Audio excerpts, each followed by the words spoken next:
सुतं देवं कंस चाणूरमर्दनम्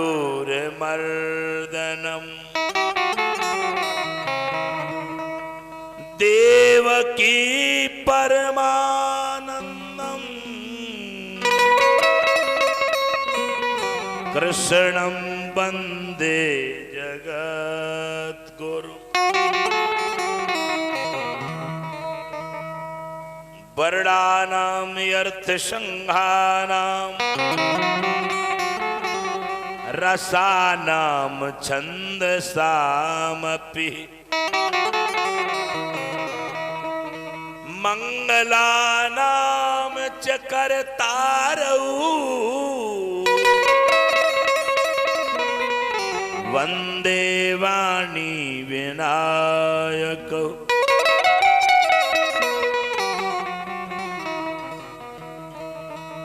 भवानी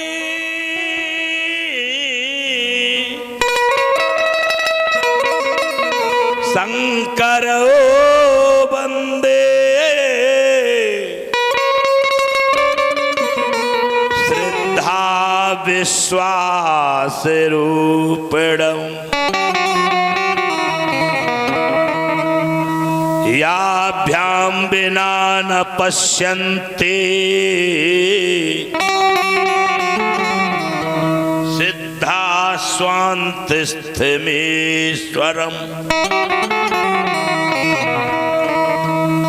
वन्दे बोधमयं नित्यं गुरुं शङ्कररूपिणम् यमाश्रितो विवक्रोऽपि चन्द्रा सर्वत्र वन्द्यते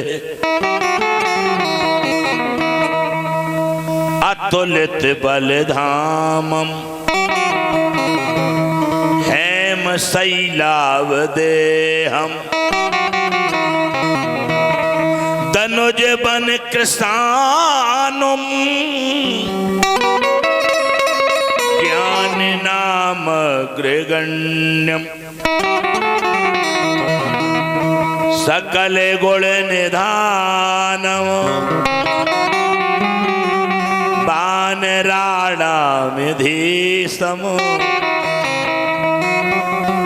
रघुपत प्रिय भक्तम बात जातम नमामि।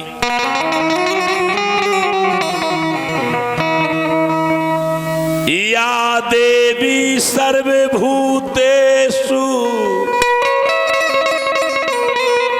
कंठे रूपेण संस्थिता या देवी सर्वभूतेषु बुद्धिरूपेण संस्थिता या देवी सर्वभूतेषु शक्तिरूपेण संस्थिता नमस्तस्यै नमस्तस्यै नमस्तस्यै नमो नमः।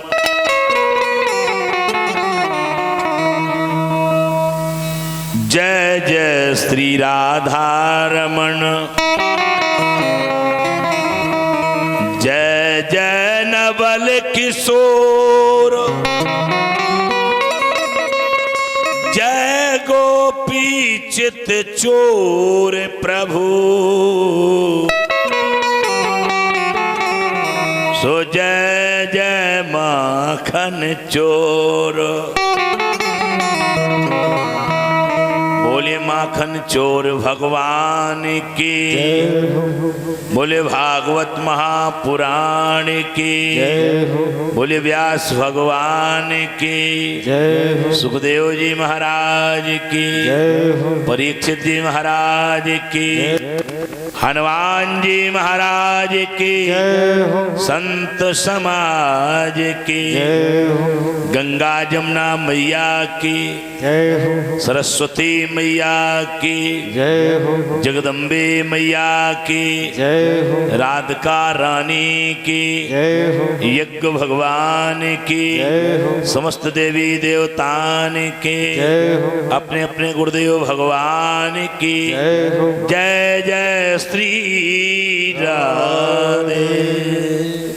श्री राधे आवाज बढ़ा दो।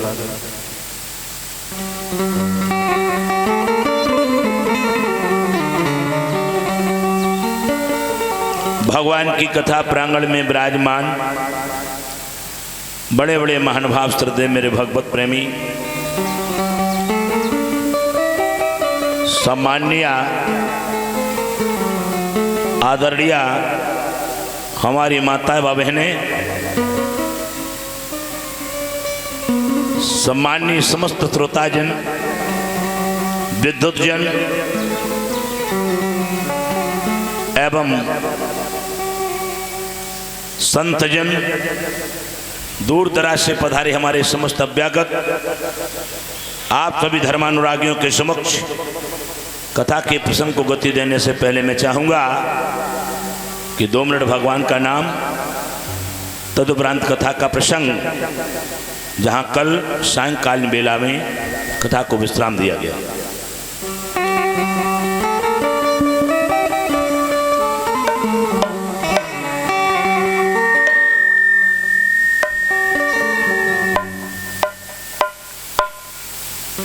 आए 2 मिनट भगवान का नाम, फिर हरि चर्चा।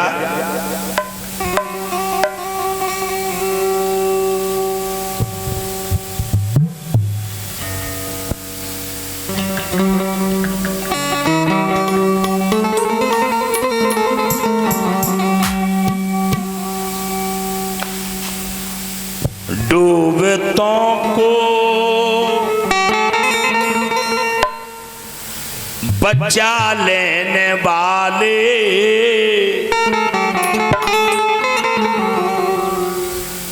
मेरी नैया है तेरे हवाले।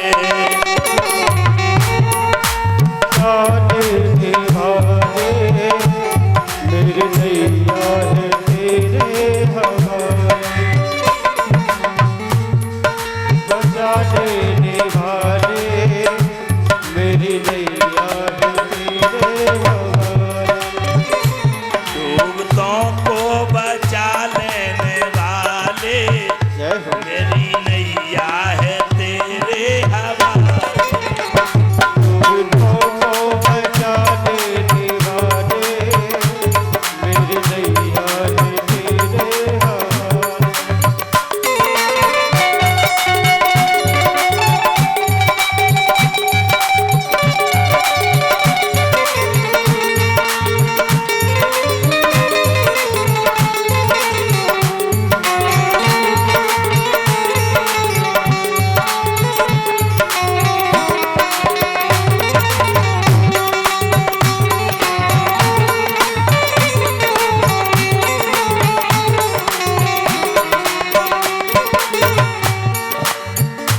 मेरी नैया है तेरे हवाले, मेरी नैया है तेरे हवाले, मेरी नैया है तेरे हवाले। मेरी नैया है तेरे हवाले। डूबतों को बचा लेने वाले, डूबतों को बचा लेने वाले, मेरी नैया है तेरे हवाले। डूबतों को बचा लेने वाले, मेरी नैया है तेरे हवाले।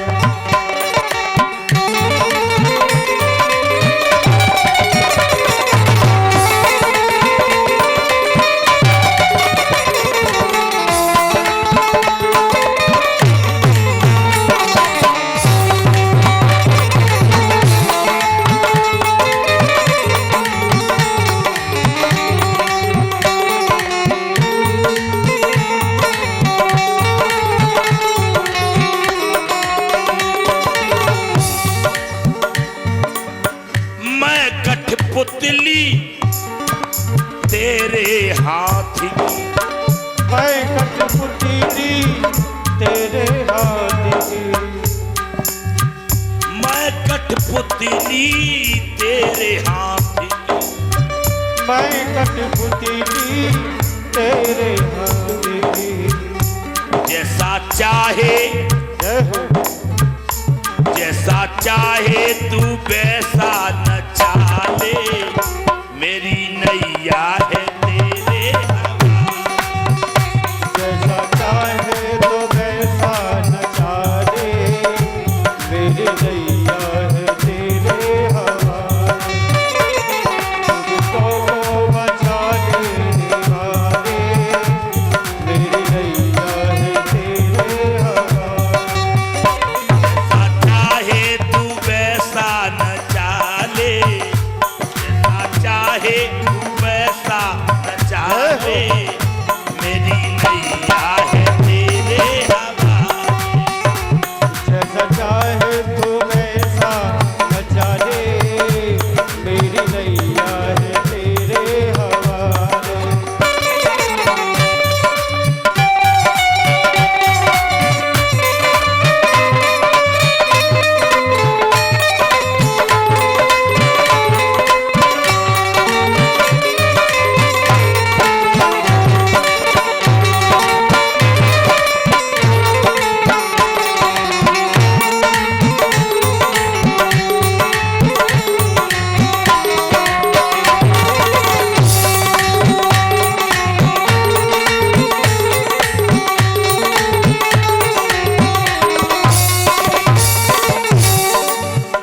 भव सागर में फंसी है नैया, भव सागर में फंसी है नैया, भवसागर में फंसी है नैया। भव सागर में फंसी है नैया, भवसागर में फंसी है नैया, फंसी है नैया, फंसी है नैया। फंसी है नैया, फंसी है नैया। तू चाहे जय हो तू चाहे तो पार लगा दे, मेरी नैया है तेरे हवाले। चाहे तो पार लगा दे, मेरी नैया है तेरे हवाले। तू चाहे तो पार लगा ले, मेरी नैया है तेरे हवाले। चाहे तो पार लगा दे, मेरी नैया है तेरे हवाले। डूबतों को बचा लेने वाले, मेरी नैया है तेरे हवाले। तुमको बचा लेने वाले, मेरी नैया है तेरे हवाले।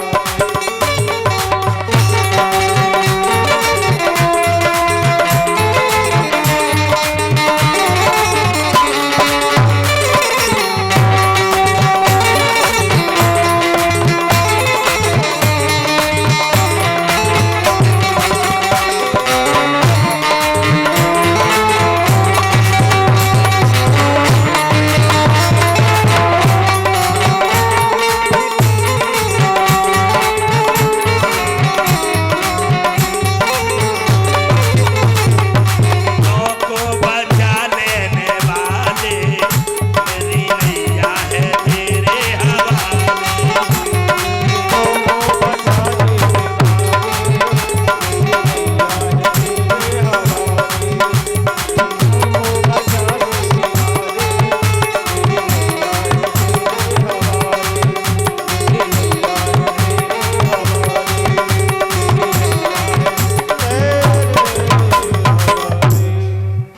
बोले वाक्य बिहारी लाल की। श्री राधे।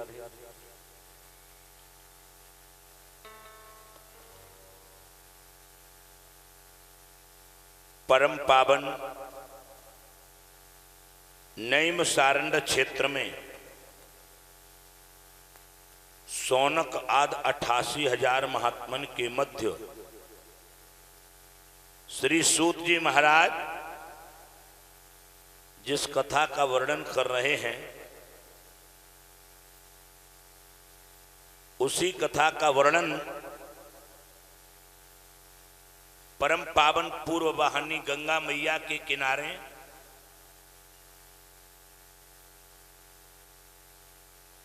महाराज श्री सुखदेव जी महाराज राजा परीक्षित को वर्णन कर रहे हैं।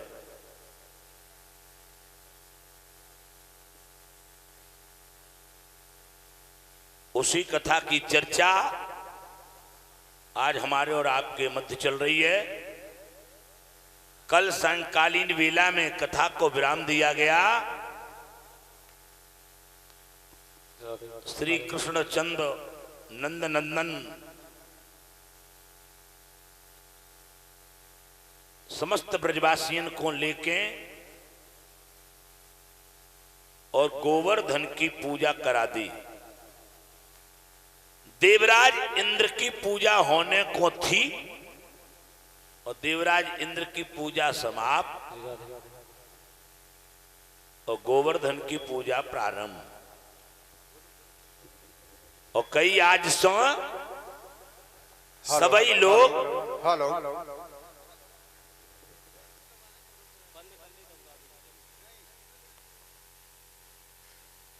गोवर्धन की ही पूजा किया करेंगे। अच्छा, पूजन करने के बाद सबन ने परिक्रमा की और परिक्रमा करके सभी के सब गाते बजाते अपने अपने घरन को पधारे।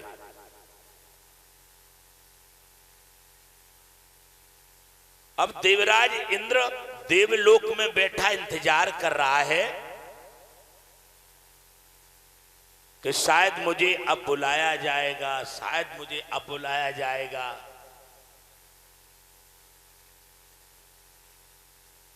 लेकिन देवराज इंद्र को तो नहीं बुलाया गया।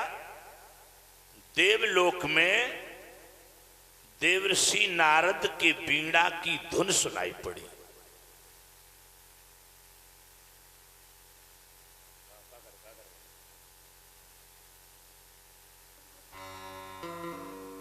श्रीमन नारायण नारायण नारायण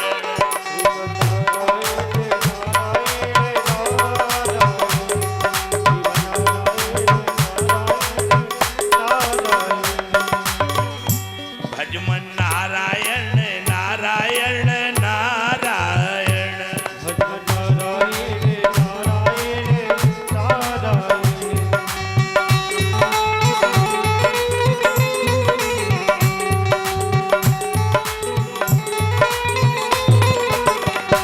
श्रीमन नारायण नारायण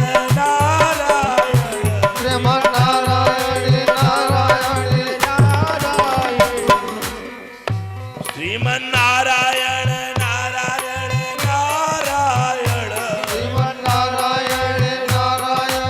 नारायण लक्ष्मी नारायण नारायण नारायण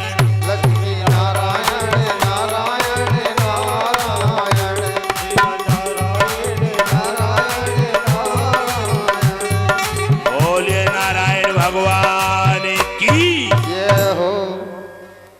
नारायण नारायण की धुन बोलते हुए नारद जी देवलोक में पहुंचे और देवराज इंद्र ने जैसे ही नारद जी को देखा स्वागत किया और नारद जी ने इंद्र से पूछ दिया कि आप कैसे तैयारी में बैठे हो, क्या बात है, कहां की तैयारी कर रखी है। तो देवराज इंद्र बोले कि आज के दिन सारे ब्रजवासी मेरो पूजन कियो करें, तो हम पहले ही से तैयार बैठे, न जाने कब मेरा आवाहन कर दें। तो देवर्षि नारद बोले हम वहीं से आए रहे हैं।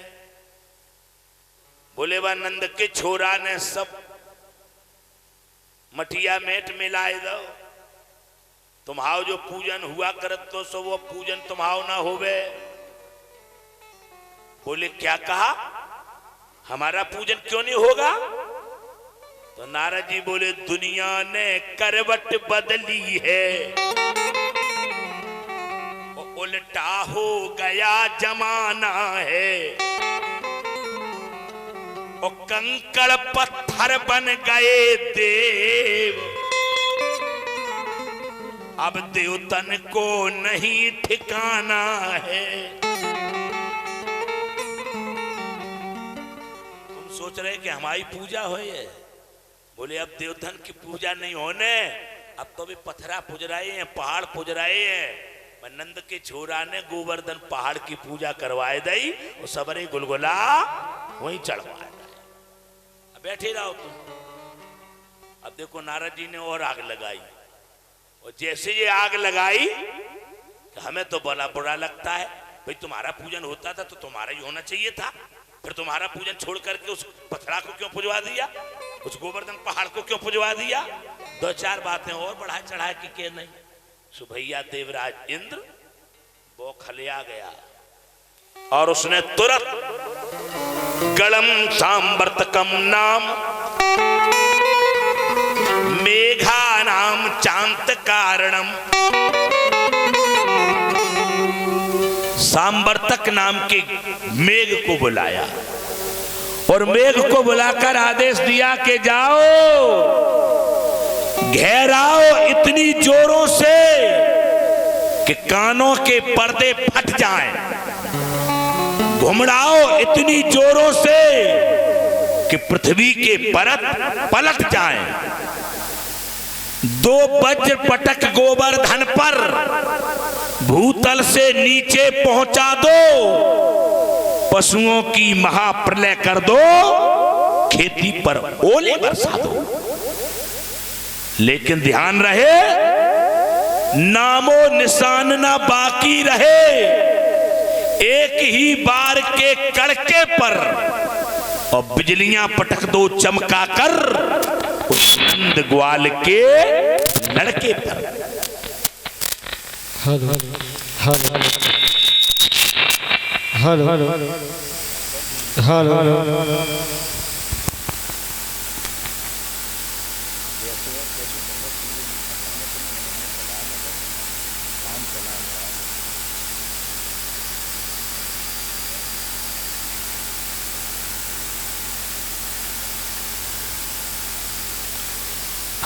आज इंद्र ने जैसे ही मेघों को आदेश दिया कि सारे ब्रजमंडल को की बहा दो, ऐसी मूसलाधार बारिश करो तो सारे ब्रजवासी भी जान जाएं कि इंद्र से पंगा लेना साधारण बात नहीं है। ओ भज्जा, अब काले पीले नीले सफेद, काले पीले और नीले सफेद, और बादल पर बादल आने लगे,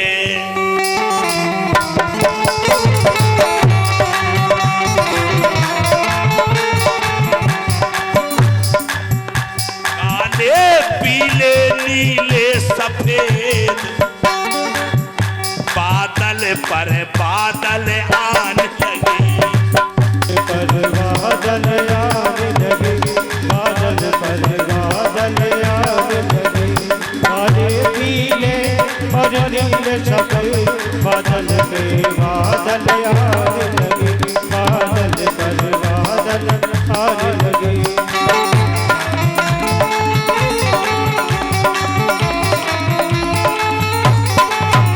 काले पीले नीले सफेद, बादल पर बादल आने लगे, लेकिन टूटने लगी बिजली ब्रज पर, टूटने लगी बिजली ब्रज पर, 49 पवन सन्नाटे लगे,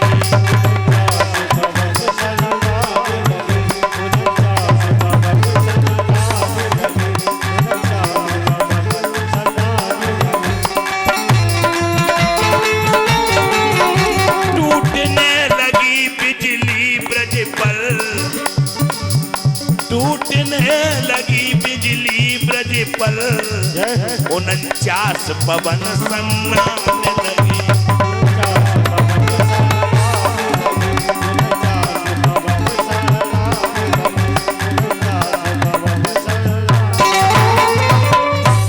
याद रखना मेरे बंधुओं, सारे ब्रजमंडल पर बारिश होने लगी। शुरुआत में जब बारिश भई तो सभी बोले कि हमें ऐसा लग रहा है कि गिरिराज प्रसन्न है गए।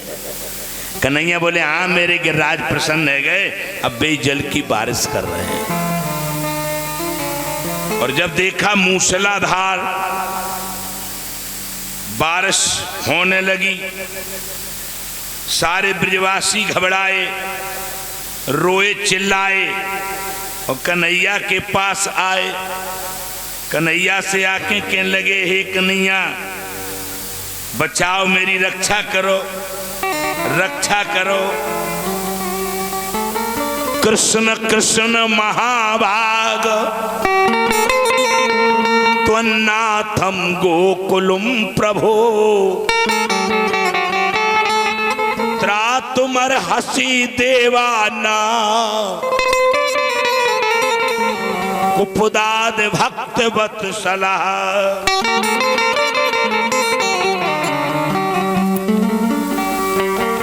याद रखना मेरे बंधु, सारे ब्रजवासी कन्हैया से हाथ जोड़ करके बार बार विनय कर रहे हैं, कन्हैया बचाओ, मेरी रक्षा करो।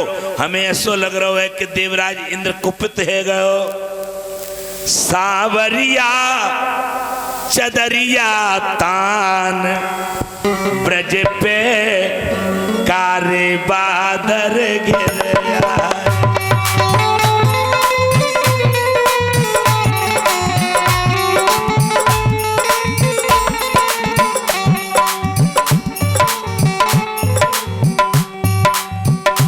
सावरिया चदरिया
ब्रजवासी कन्हैया से इस प्रकार से आरजू मिन्नत कर रहे हैं और कन्हैया ने कहा, हे ब्रजवासियों तुम शांति रखो, अब गिरिराज ही सहायक बनेंगे।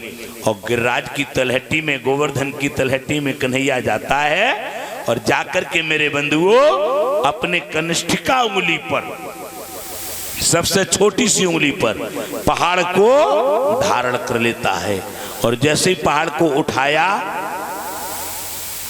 और कन्हैया ने कहा, भैया सबके सब अपने परिवार वालों को, बाल बच्चन को, पशुओं को लेकर के गिरिराज जी की तलहटी में, छत्र छाया में आ जाओ, क्योंकि गिरिराज जी तुम्हें सबको बुला रहे हैं। गौर करना मेरे बंधु, सारे ब्रजवासी आ गए, लेकिन जो मैया यशोदा देख रही है कि मेरे लाल के ऊपर कितना भारी पहाड़ है, कितना वजन होएगो, तो मैया दौड़ी दौड़ी फिर रही और सबसे हाथ जोड़ करके मिन्नत कर रही, कह रही है कि भैया मेरे लाल की लरम कलैया कहीं मोर के न जाए जाकी बहिया,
मेरे हाल पे बोझे अपार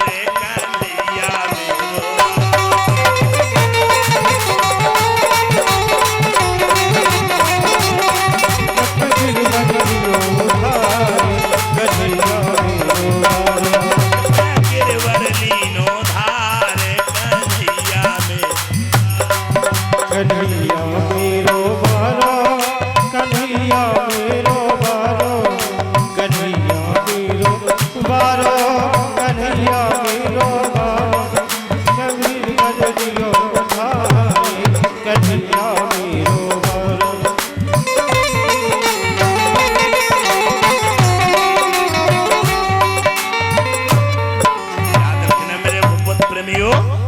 मैया ने जब सबसे विनती की तो वहां पर एक पूछरी गांव है, ब्रज में एक पूछरी गांव है। तो यूं कहे पूछरी बारो बन लठिया को दियो सहारो। एक पूछरी को डोकरा आयो और बाने लाठी पहले लगाई, और जैसी बाने लाठी लगाई तो सारे ग्वाल वाल सबके सब, कोई डंडा लगाए, कोई लाठी लगाए, कोई रईस हरीश लगाए, कोई मूसर लगाए, कोई रई लगाए, ठाड़े हो गए। चिंता ना करो, जो जाके हाथ में पलने पर गयो सोई लगा लो। और मधुमंगल कहने लगो, कन्हैया अब तुम चिंता मत करो, अब तुम आराम करो। कन्हैया बोले का कह रहे? बोले हम सही सही कह रहे, अब तुम आराम करो और हम साधे हैं। बोले पर्वत तुम साधे हो? बोले और कहा तुम साधे? कन्हैया बोले हाँ। कन्हैया ने कही हम साधे हैं, लेकिन कोई ग्वाल बाल मानवे को तैयार न है। सब ग्वाल बाल कहने लगे नहीं तुम साधे हो तो हमका सब बेवकूफ है क्या, हम काय को लगे हैं? कन्हैया बोले देखो तुम नहीं साध सकते हो ये पहाड़, हम साधे हैं। मधुमंगल बोला कि तुम काय साधे, कैसे साध सकत तुम? तो कन्हैया बोले हम भगवान हैं। कन्हैया ने कि हम भगवान हैं इसलिए हम साधे हैं। सो मधुमंगल का बोलो बाहरे भगवान, देखो इनका मुंह तो देखो सही, बाहरे भगवान, ऐसे ही भगवान को मुंह हो? कन्हैया ने कि ऐसे ये मानेंगे नहीं। कन्हैया ने कि तो ठीक है भैया तुम ही साधे हो, अब हम हटा रहे हाथ, हम जा रहे। बोले कि हाँ जाओ। कन्हैया ने थोड़ी सी उंगली हटाई और जैसे ही उंगली हटाई तो एकदम से पर्वत नीचे आया और पर्वत के बाहर से सबके लाठी डंडा रई जो लगाए थे सबके चटपट टूटे, और जो टूटे तो सब चीख पड़े, चिल्ला पड़े, अरे कन्हैया रो बच्चा बच्चा बच्चा बच्चा। तो कन्हैया ने फिर उंगली लगा दी। फिर जैसे उंगली लगाई तो अब सबके सब ग्वाल बाल कहने लगे लाला तुम कहो मत जाइयो, तुम यहीं पर खड़े रहो, अगर तुम चले गए तो सब चौपट हो जाएगा। एक बात और बता दूं आपको, बस चलती है और बस में सवारी खूब सो जाए, कोई फर्क पड़ता है? कोई फर्क नहीं पड़ता है। कंडक्टर सबकी टिकट काट रहा है, सही है, और टिकट काट के कंडक्टर भी अगर सो जाए तो हो सकता एक सवारी की टिकट कटवे को रह जाए। नहीं, अगर कंडक्टर सो जाए तो हो सकता है एक आध सवारी की टिकट कटवे को रह जाए, और कहूं कंडक्टर की जगह पर ड्राइवर सो जाए तो काऊ की बचिए टिकट, काहू की नहीं बचिए, सबकी टिकट कट जाए। ऐसे यहां पर कन्हैया, यदि कन्हैया चला गया ना तो अपने आप सबको आराम हो जाए। तो सबके सब बोले कन्हैया तुम मत जाइयो, तुम यहीं पर रहो, हम तुम्हारी पूरी सेवा करेंगे। ठीक है, कन्हैया खड़े हो गए, सारे ब्रजवासी आके नीचे तलहटी में आ गए। शेष नाग ने चारों तरफ से मेरे बंधुओं अपने शरीर से घेरा बना दिया और मेड़बंदी कर दी कि बाहर का पानी अंदर को ना आए। अब मधुमंगल ने फिर चर्चा करी। मधुमंगल बोले भैया एक बात बताओ। बोले क्या? कि तुम्हारे अंदर इतनी ताकत आई कहां से, जो तुमने इतना बड़ा पहाड़ अपनी छोटी सी उंगली पर धारण कर लिया? कहां से आई ताकत? जो जवाब कही सो मधुमंगल की बात को जवाब कन्हैया बोले सुनो भैया, कछु माखन को बल बढ़ो, पतली करो आवाज थोड़ी, कछु माखन को बल बढ़ो, कछु गोपन करी सहाय,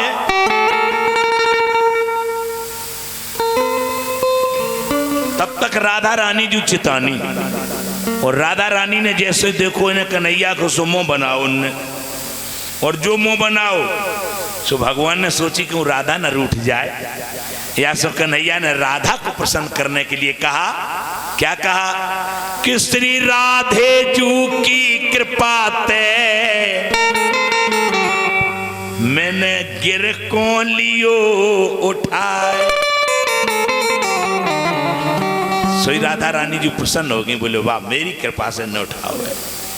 अच्छा ग्वाल बाल बोले भैया तुम जो कह रहे हो कि कछु माखन को बड़ बढ़ो, तुमने कछु तो माखन चुराए चुराए खाओ ताको बल बढ़ गो, लेकिन तुम कह रहे कछु गोपन करी सहाय, तो हम गोप ग्वालन ने का तुम्हारी सहायता करी? हमने तो लठिया डंडा लगाए थे, बेऊ चटपटे टूट गए, और तुम कह रहे कि तुम लोगों ने सहायता करी, तो हमने का तुम्हारी सहायता करी? सो मुझे बताओ।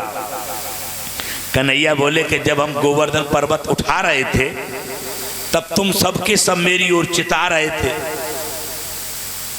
और जैसे तुमने हमें देखा हमने तुम्हें देखा, तो हमने अपने नेत्रों के द्वारा तुम्हारी शक्ति अपने अंदर खींच ली,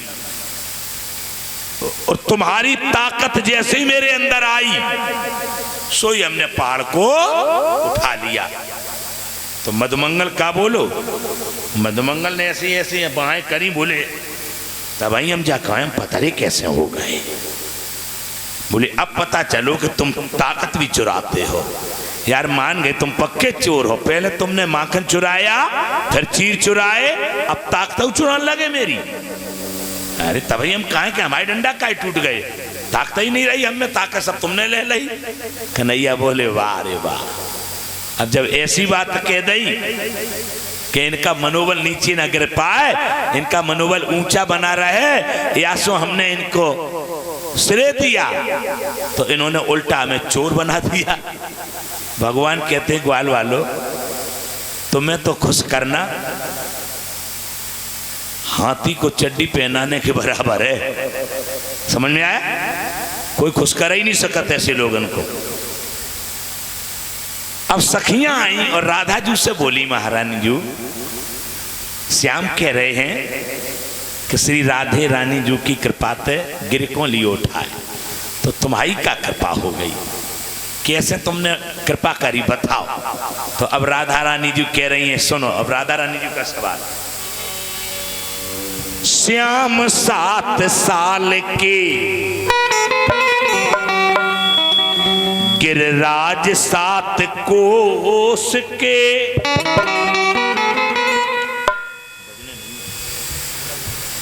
और दिवस 7 धारो कियो काम बड़ो भारी है।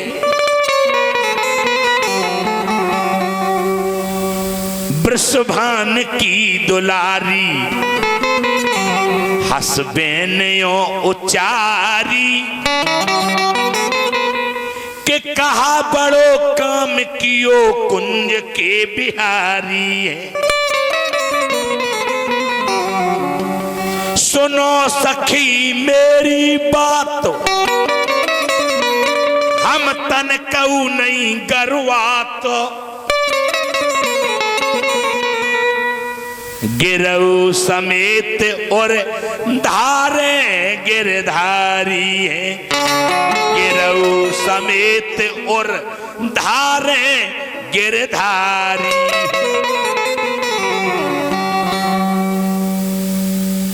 सुनो सखी मेरी बात, हम तनकऊ नहीं गरवात। गरवात माने जानते हो? गरवात माने थकिया। बोले हमने कहू नहीं हारती, हमने कहू नहीं थकियाती। बोले काय? बोले गिरऊ समेत और धारे गिरधारी है। बोले ये कन्हैया जो है ना, ये कन्हैया अकेले गिर को धारण करे हैं, केवल पर्वत को धारण करे हैं अकेले। और हमसे पूछो तो इन पे तो केवल पर्वत को वजन है, और हम गिरऊ समेत गिरधारी को धारण उर में करें। उर माने हृदय। गिरऊ समेत और धारे गिरधारी है। वास्तव में कन्हैया से ज्यादा वजन किन पे भाव? राधा रानी पे। तो राधा रानी कह रही कि जय मेरी कृपा है कि जब तक हम कृष्ण के सामने खड़े हैं और जब तक हम कृष्ण के अपने हृदय में बसाए हैं, तब तक कन्हैया यहाँ से कहीं नहीं जाएंगे। और कन्हैया कहीं नहीं जाएंगे तो पर्वत कहीं नहीं डिगेगा, और पर्वत नहीं हिलेगा डुगेगा तो हमारे तुम्हारे प्राण सुरक्षित हैं। राधा अलबेली सरकार रटे जाओ राधे राधे।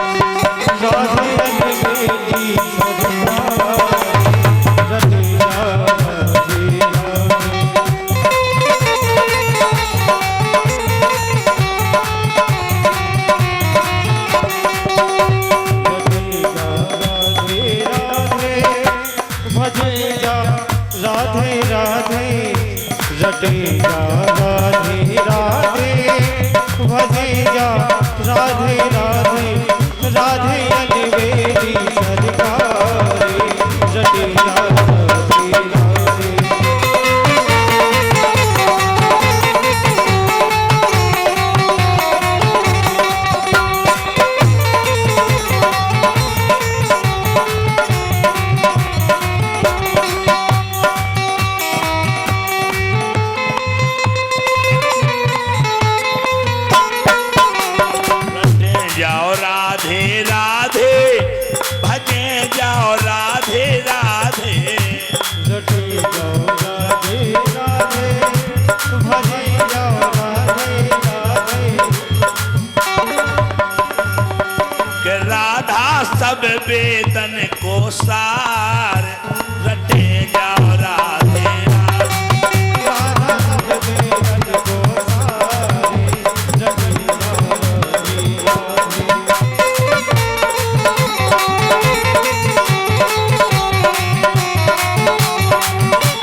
कहते हैं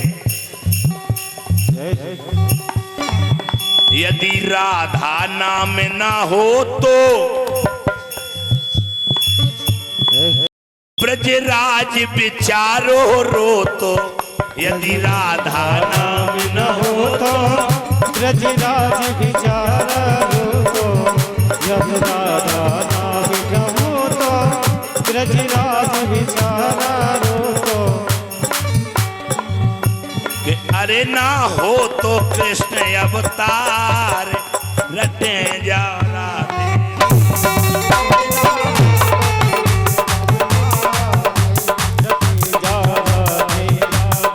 अरे ना हो तो कृष्ण अवतार रटे जाओ राधे राधे। भरना हो तो कृष्ण अवतार रटे जाओ राधे राधे, रटे जाओ राधे राधे, भजे जाओ राधे राधे, रटे जाओ राधे राधे,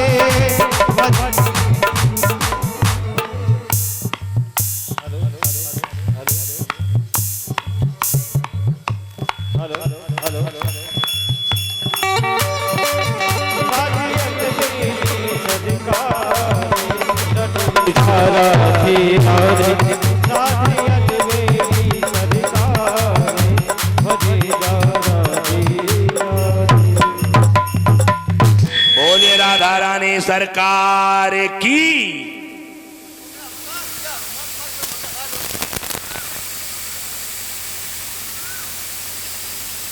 देखिए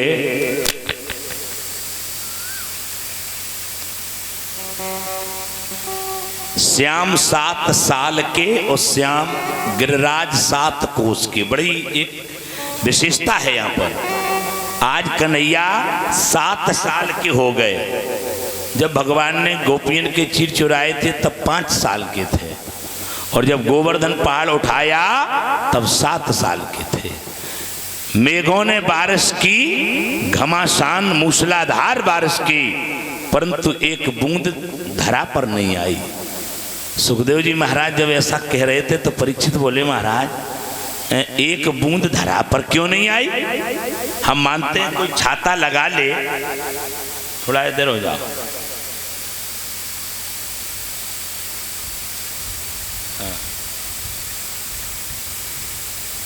कोई छाता लगा ले तो छाते पर बूंद पानी की गिरेगी, तो फिर हम छाते के नीचे जो व्यक्ति होगा वो भीगने से तो बच जाएगा, लेकिन छाता पर जो पानी गिरेगा वो तो नीचे आएगा। ये पहाड़ पर पानी गिरा, वो गया कहां?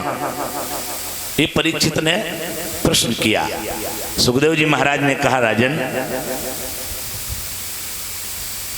भगवान ने पर्वत के एक ओर अपना चक्र सुदर्शन नियुक्त कर दिया था, और चक्र सुदर्शन इतनी तेज चल रहा था कि चक्र सुदर्शन के चलने से पर्वत आधा इतना गर्म हो चुका था कि पानी की बूंद गिरती थी, भाप बनकर के तुरंत वापस होती थी। और पर्वत के एक ओर, एक तरफ महात्मा अगस्त मुनि अंजलि लगाए पानी पी रहे हैं, और जितना पानी बरसा पहाड़ पर गिरा वो सारा का नालियों के द्वारा नीचे निचोता हुआ आया, और नीचे अगस्त मुनि ने अंजलि लगा करके पान कर लिया, तो जमीन पर आने ही नहीं दिया। परीक्षित बोले महाराज जी अगस्त मुनि पानी काहे को पी रहे, क्या कारण है? तब सुखदेव जी कहते हैं ये त्रेता युग की बात है। जब रावण ने सीता का हरण कर लिया था तो सीता जी अशोक वाटिका में बैठी मनौती मना रही हूं, कह रही कि हे भगवान, अगर हम सकुशल अपने अयोध्या पहुंच गई, अपने पति को सकुशल प्राप्त हो गई, तो मैं आज से वचन कर प्रतिज्ञा कर रही हूं, वचनबद्ध हो रही हूं कि रोज एक ब्राह्मण को भोजन जरूर कराऊंगी, एक ब्राह्मण को निमंत्रण करूंगी, और रोज एक ब्राह्मण अपने घर में आंगन में बैठाल के जिमाऊंगी। भगवान की ऐसी कृपा भई कि सीता जी सकुशल अपने पति को पा गई और लौट करके अयोध्या में आ गई। अब इन्होंने राम जी से कहा कि प्रभु आप एक ब्राह्मण को रोज निमंत्रण आमंत्रित क्यों करें। बंधु राम जी रोज एक ब्राह्मण को आमंत्रित करें और सीता जी रोज वह भोजन करावें। लेकिन ब्राह्मण भी बेचारे ऐसे मिले कि ब्राह्मणन के न्योता एक नहीं 2 4 5 न्योता खा के हमें भी भाई हर कोई निमंत्रण कर रहे हैं ब्राह्मण के। तो ब्राह्मण जब खा के आवे तो फिर सीता के यहाँ आवे तो सीता के यहाँ पे 2 4 लुचई खावे, 2 4 पूड़ियां खावे और बस अचाए के बैठ जावे। बोले ले आओ दक्षिणा, चलो चलते हैं। सीता जी रोज ऐसा करते करते एक दिन सीता जी के मुख से निकल गया राम से, बोले क्या बताएं तुम भी ब्राह्मणों को नोतते हो, ऐसे ब्राह्मणन को नोतते हो जो 2 4 पूड़ी खा के चुप बैठ जाते हैं। अरे कम से कम ब्राह्मण जी भर के भोजन ना करे और हम जी भर के भोजन ना करा सके तो फायदा ही क्या है। रामचंद्र जी ने सीता को समझाया, देखो सीते, ब्राह्मण ऐसे ऐसे पड़े हैं खाने वाले और हम उन ब्राह्मणन को नोत नहीं रहे और कहूँ हमने ऐसे ब्राह्मण नोत दो तो तुम परेशान हो जाओ खवाते खवाते। सीता जी ने कही नहीं, सो कैसे हो जाए परेशान। सीता जी ने जिद करी और जब जिद करी तो मेरे बंधु एक दिन रामचंद्र जी ने अगस्त मुनि को नोत दो और अगस्त मुनि को निमंत्रण दे दिया और कहा महाराज आपका मेरे यहाँ पर निमंत्रण है, लेकिन मेरा निवेदन है कि आप अपना असली रूप दिखा देना। ठीक है। अगस्त मुनि जी आए, सीता जी ने रोज ही जैसे ब्राह्मणन को जैसे खिलाती थी वैसे ही भोजन बनाओ। उन्हें सोची कि ज्यादा 4 खाने वालों जो 8 खाए लेगो 10 खाए लेगो। तो सीता जी ने जो है 5 किलो आटा मार करके पूड़ी सेंक कर तैयार करी, सब्जी साग सब्जी बना करके खीर बनाकर तैयार कर दी। और जब भोजन परोस के लाई तो छोटी छोटी सी कटोरियन में सब्जी लेके आई और अगस्त मुनि बैठे थे आसन मारे धरे कमंडल बैठे। गौर करना, आज वो छोटी छोटी सी कटोरियन में साग सब्जी देखी तो अगस्त मुनि हंसने लगे। सीता जी बोली महाराज काय हंस रहे। बोले जासू हंस रहे, जब बताओ जा कटोरिया की जो सब्जी है, जब कटोरी में तुम थोड़ी सी सब्जी लेके आगे जा हम नाक में डालें के कान में डालें के नाक में डालें क्या करें। बोले महाराज तुम शुरू करो, हम फिर परसे और ला रही। बोले कि हाँ। बोले तो हम शुरू करें। बोले हाउ। तो महात्मा ने गंगा कसम का करो 4 पूड़ी उठाई और सब सब्जी की कटोरी भाई पूड़ियन पे ऐसी पलट ली और सीता जी चौका तक लेवे को नहीं पहुंच पाई। उनने बनाई पान जैसी पूंगी और मुंह में धर गलफरी में खा चबा गए। एक ही कौर में 4 पूरी चली गई। एक ही कौर में जब 4 पूरी चली गई, सीता जी आई तो थाली साफ। सीता जी ने जल्दी फिर परस दी, फिर परसी महात्मा ने फिर खा ली। अब सीता जी जो बने बनाया आइटम रखा था पूड़ी साग तो वो परसती रही तो वे खाते रहे। अब वो खत्म होने को आया तो महाराज जी से सीता जी बोली महाराज जी और लियो, महाराज और ले आए। सो महाराज जी बोले भोजन करते वक्त बोला नहीं जाता, चुप रहो, खवाए रहो, परसे रहो। याद रखना मेरे बंधु, सीता ने की मर गए बाबा बंद नहीं कर रहा। अब हम क्या करें तो सीता जी ने जल्दी जल्दी फिर आटा मारो क्यों बेइज्जती ना हो जाए।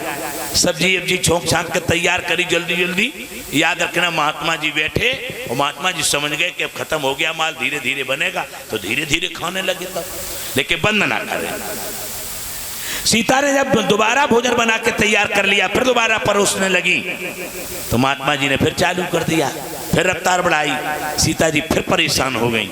सीता जी गई उर्मिला मांडवी स्तुतकीर्ति अपनी बहनों को लेकर के आई। बहनें बोली पसीना जो कैसो आए रो जी का बात है। बोले बात का है कि तुम आए जेठ दादा ने नोतो नहीं तब तक नोतो नहीं, और नोतो तो ऐसो ब्राह्मण नोत के धद्दो खाई के रहेगो बरगो बंदा ही ना कर रहा हो। तो तीनों बहनें आ गई, सीता की मदद करने लगी, भोजन बनाने लगी। अब भोजन बनाने में 4 बहनें लगी हैं। 20-20 किलोमीटर प्रति घंटा की चाल से भोजन बन रहा है। महात्मा ने देखो 20 चौक को 80 किलोमीटर प्रति घंटा की चाल से भोजन बन रहा है। गंगा कसम महात्मा ने खाएबे की चाल बढ़ाई तो कांटा 100 पे पहुंचा दो, टना टन, बंदा ही न करे। यहां तक कि सीता जी ने रिद्धि और सिद्धि का आवाहन किया। रिद्धि सिद्धि गणेश शुभ लाभ उनके पुत्र और रिद्धि सिद्धि गणेश जी की पत्नियां हैं। मेरे बंधु पूरा परिवार आ गया। अब बस मन तो केवल सोचो विचारो मन में, हाल थाल के थाल, पूड़ियन के, जलेबियन के, बर्फियन के आने लगे। महात्मा ने कही हाय हमें अब चाल बढ़ाने पर, तो महात्मा ने फिर गियर डालो, टोपा टोप गियर डाल दिया और जड़जड़ मचा दी। खाना खाओ, खावा खाओ, खावा खाओ, खावा खाओ, यानी रिद्धि सिद्धि भी पसीना छोड़ गई। रिद्धि सिद्धि भी कहने लगी मर गई, जो कहा है महात्मा है तो खानो बंद नहीं कर रहा। तब सीता जी आई और सीता जी बोली मुनि महाराज, शास्त्रों में लेख है कि आधा भोजन हो जाए तो पानी पी लेना चाहिए। महात्मा जी बोले हम जान, जब आधो हो जाए तब तो पिए, अबे आधो भाव कहां। तब सीता ने कही मर गए बंडा के बंडा धसक गए, कुठला के कुठला धसक गए, सारे गेहूं खत्म हो गए, इंजनन की रिंगे बैठ गई, बाबा को आधो भोजन ही नहीं भाव। अब सीता को राम पे क्रोध आया।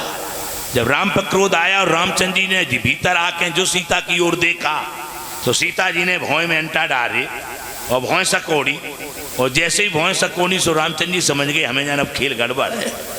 रामचंद्र जी आए, अगस्त मुनि के सर पर हाथ रखा और कहा बस मुनि महाराज अब ज्यादा न तानो, और खींचते ही चले जाए, को धागा टूट गो तो फिर टूटे तो जुड़े है नहीं, और जुड़े तो गांठ पारे है।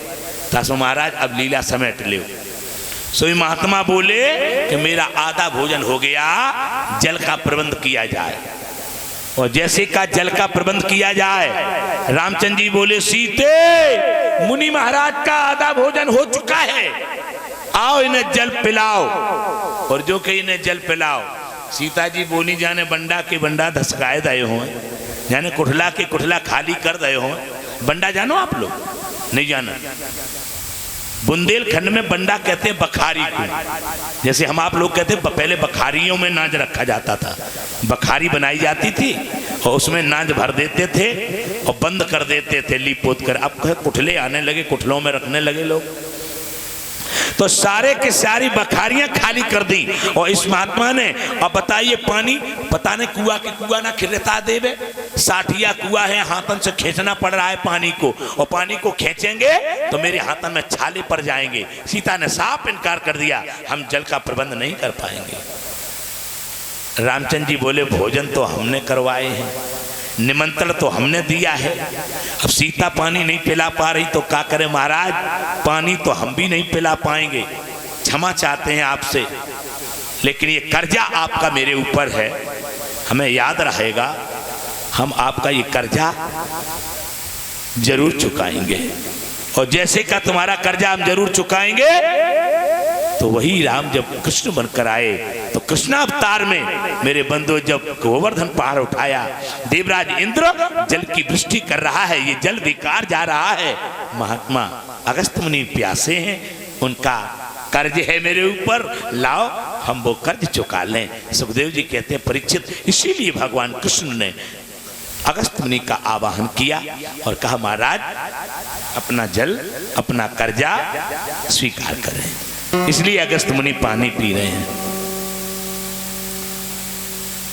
आगे सुखदेव जी महाराज कहते हैं कि 7 दिन और 7 रात पानी बरसा और ब्रजमंडल का बाल वांका नहीं हो सका, तो मेघ हार गए और हार कर मेघों ने जाकर मेरे बंधुओं देवराज इंद्र के सामने मत्था टेक दिया, घुटने टेक दिए और कहा महाराज क्षमा चाहता हूं, मैं ब्रजमंडल का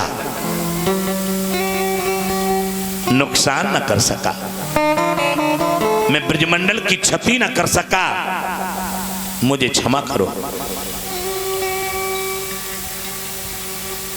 तब बारिश बंद हो गई, बादल फट गए, हवा मंद पड़ गई, भगवान ने गोवर्धन पहाड़ को नीचे रख दिया। गोवर्धन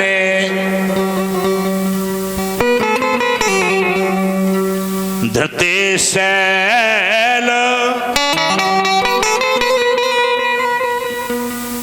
आसारा द्रक्षते ब्रजे गौलोकाद ब्रजत कृष्ण सुरवि शक्र एवचे।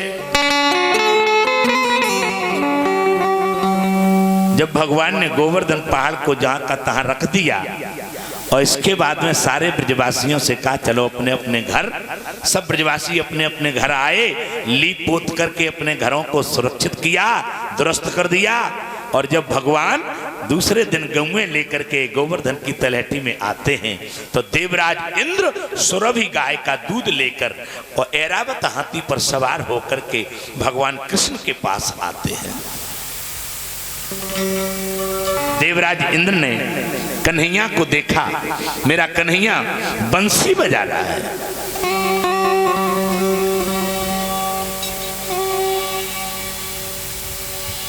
इंद्र ने आकर के गऊ का दूध लिया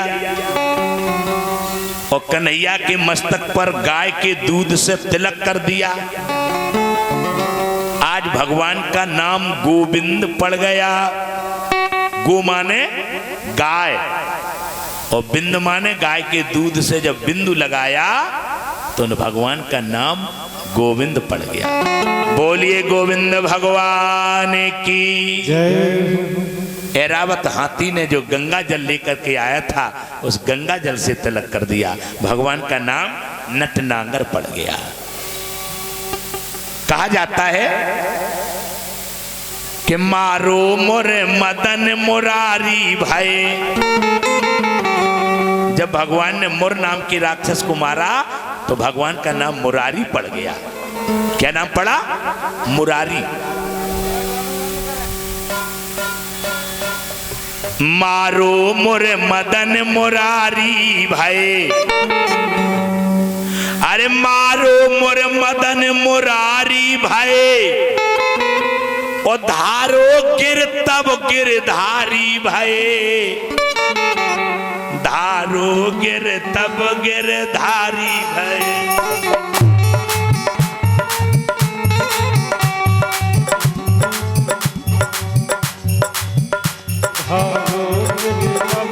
गिरधारी भय, धारो गिर तब गिरधारी भय,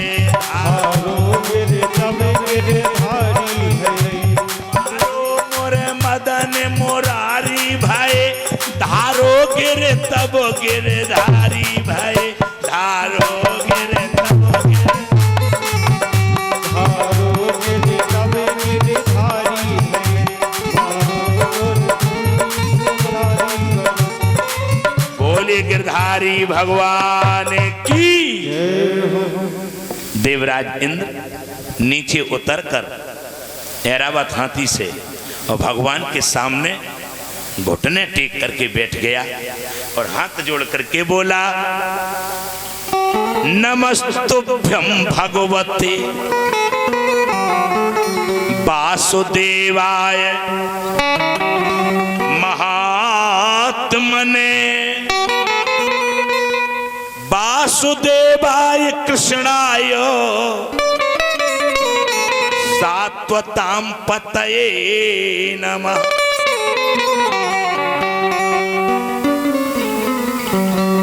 नमस्तुभ्यं भगवते पुरुषाय महात्मने वासुदेवाय कृष्णाय सात्वतां पतये नमः। हे सत्य स्वरूप परमात्मा, मैं आपकी वंदना करता हूँ, मैं आपकी शरण में हूँ, मुझे क्षमा करना।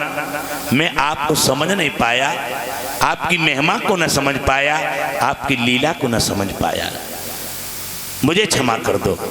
मात्र 10 श्लोक पढ़े और 10 ही श्लोक में आज कन्हैया ने देवराज इंद्र को क्षमा कर दिया। जाओ, हम तुम्हें माफ करते हैं। जबकि देवराज इंद्र कन्हैया के ब्रजमंडल को खोदकर बहाना चाहता था, जबकि कन्हैया को जान से मारना चाहता था और उसे माफ कर दिया। और देवराज इंद्र को माफ कर दिया, परंतु ब्रह्मा तो केवल परीक्षा लेना चाहते थे और ब्रह्मा को माफ नहीं किया। क्यों? तो सुखदेव जी बोले, परीक्षित, ब्रह्मा ने जो गलती की है उस गलती से भगवान और भक्त दूर दूर हो गए थे। ब्रह्मा ने ग्वाल बाल चुराए और 1 साल के लिए गुफा में बंद कर रखे थे। वे ग्वाल बाल भगवान से मिल नहीं पाए। भगवान अकेले बेचारे स्वयं ग्वाल बाल बनकर और स्वयं बछड़े बनकर घूमते रहे। 1 साल तक अकेले विचरते रहे और उनके भक्त उनसे दूर रहे। और ब्रह्मा ने ऐसा कार्य किया कि ब्रह्मा के कार्य करने से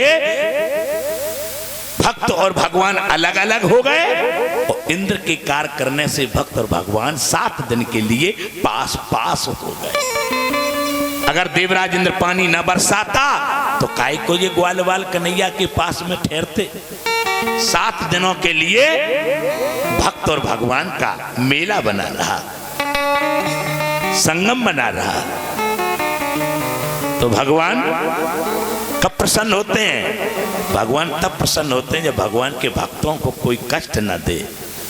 भगवान तब प्रसन्न होते हैं जब भगवान देखते हैं कि मेरे भक्तों को लोग कष्ट नहीं दे रहे, मेरे भक्तों की सेवा कर रहे हैं। तो भगवान के भक्त कौन है? भगवान के भक्त संत लोग हैं।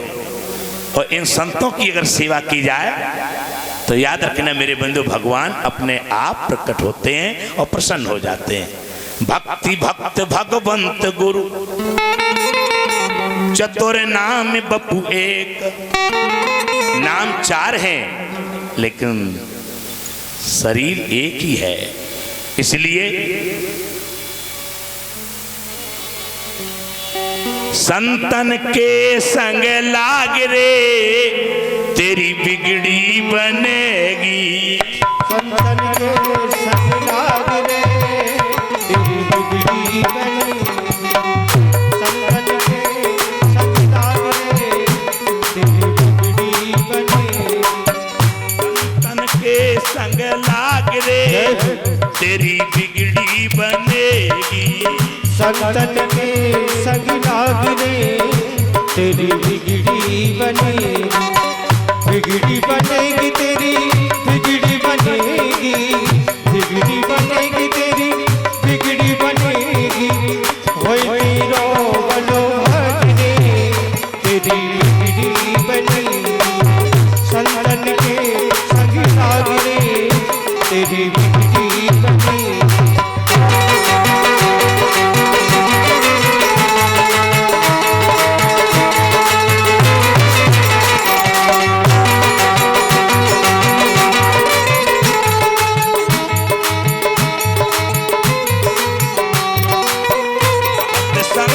मुद मंगल मूला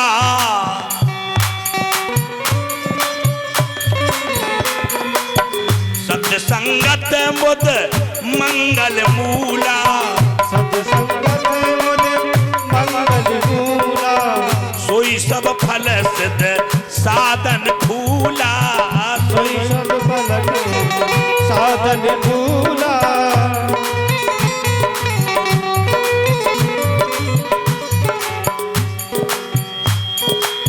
सत्संगत की अद्भुत महिमा। सत्संगत की अद्भुत महिमा। सत्संगत की अद्भुत महिमा। हंस बन जाता है कागरे तेरी बिगड़ी बनेगी। हंस बन जाता है कागरे तेरी बिगड़ी बनेगी। हंस बन जाता है कागरे तेरी बिगड़ी बनेगी। हंस बन जाता है कागरे तेरी बिगड़ी बनेगी। खुल जाता है भाग रे तेरी बिगड़ी बनेगी। खुल जाता है भाग रे तेरी बिगड़ी बनेगी। संतन के संग लाग रे तेरी बिगड़ी बनेगी। तेरी बिगड़ी बनेगी। तेरी बिगड़ी बनेगी।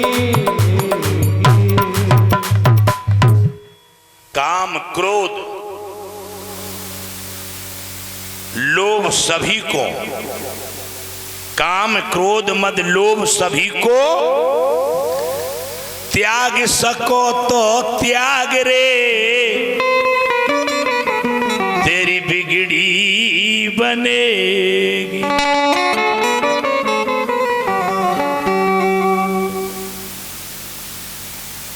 आज देवराज इंद्र यहां से क्षमा याचना करके भगवान कन्हैया उनको माफ करते हैं और देवराज इंद्र अपने देवलोक को जाते हैं। भगवान कृष्ण अपनी गौ में गोवर्धन की तलहटी में चराते हैं, बंसी बजाते हैं और दिनचर्या उनकी रोज की तरह फिर प्रारंभ हो गई। एक दिन की बात सुखदेव जी महाराज कहते हैं, परीक्षित, एकादश्याम निराहार समभ्यर्च्य जनार्दनम स्नातुम नंदस्तु कालिंद्या द्वादश्याम जलमाविशत।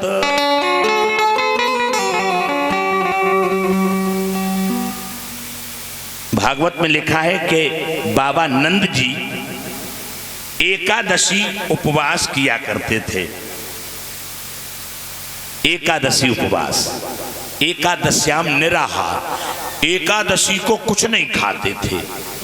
और एकादशी उपवास करने वाले कभी भी कुछ नहीं खाते हैं, पूरा दिन निराहार रहते हैं, समझ रहे हो। और शायद अभी आने वाली है निर्जला एकादशी, खाना का खाना पीना भी मना है। निर्जला एकादशी हर कोई नहीं रह सकता, उसमें तो पानी तक नहीं पिया जाएगा। शायद निर्जला एकादशी जो है ग्रस्तों के लिए 10 तारीख नियुक्त की गई है और व्रतों के लिए 11 तारीख। वैसे 11 तारीख को द्वादशी लग जाएगी। अच्छा, एकादशी उपवास करने वालों का एक नियम होता है कि वो एकादशी में कुछ नहीं खाते हैं, परंतु द्वादशी में जल्दी नहा के जरूर खाते हैं। अगर द्वादशी को जल्दी नहा के वे इसलिए खाते हैं कि अगर द्वादशी में नहीं खाया और कहीं तेरस लग गई तो उनकी एकादशी बेकार हो जाएगी। तो वे तो जासों खाते हैं, लेकिन दुनिया वाले का जब नहीं रहे चुकत तो काय को रहा तो पास है। अब आज सवेरे कितनी जल्दी नहाए धो के खाए रहे, लेकिन ऐसा नहीं है। एकादशी उपवास करने वाले द्वादशी को सुबह जल्दी स्नान करके खाते हैं। उन्हें खाना चाहिए। अगर द्वादशी ना रही और कहीं तेरस लग गई और तेरस में तुमने, त्रयोदशी में तुमने खाया तो तुम्हारी एकादशी व्रत खंडित, बेकार, फल नहीं मिलेगा उसका।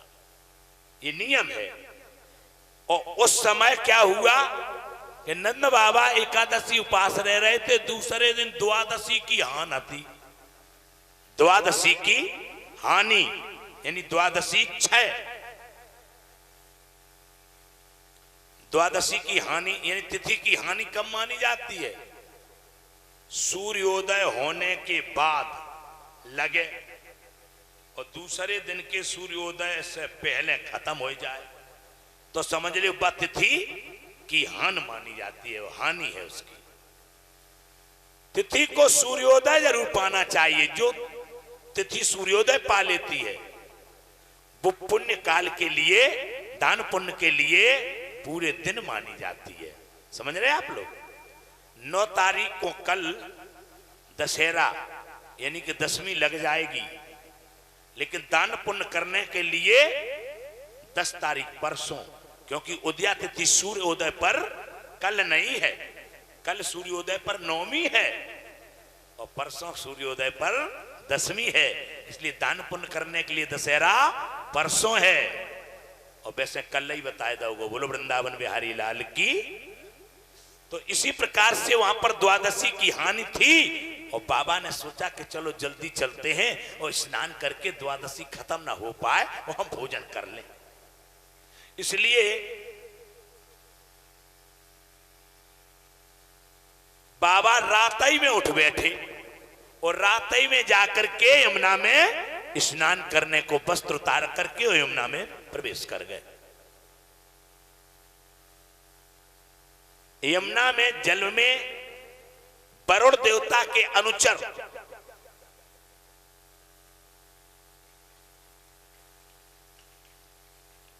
भ्रमण किया करते हैं।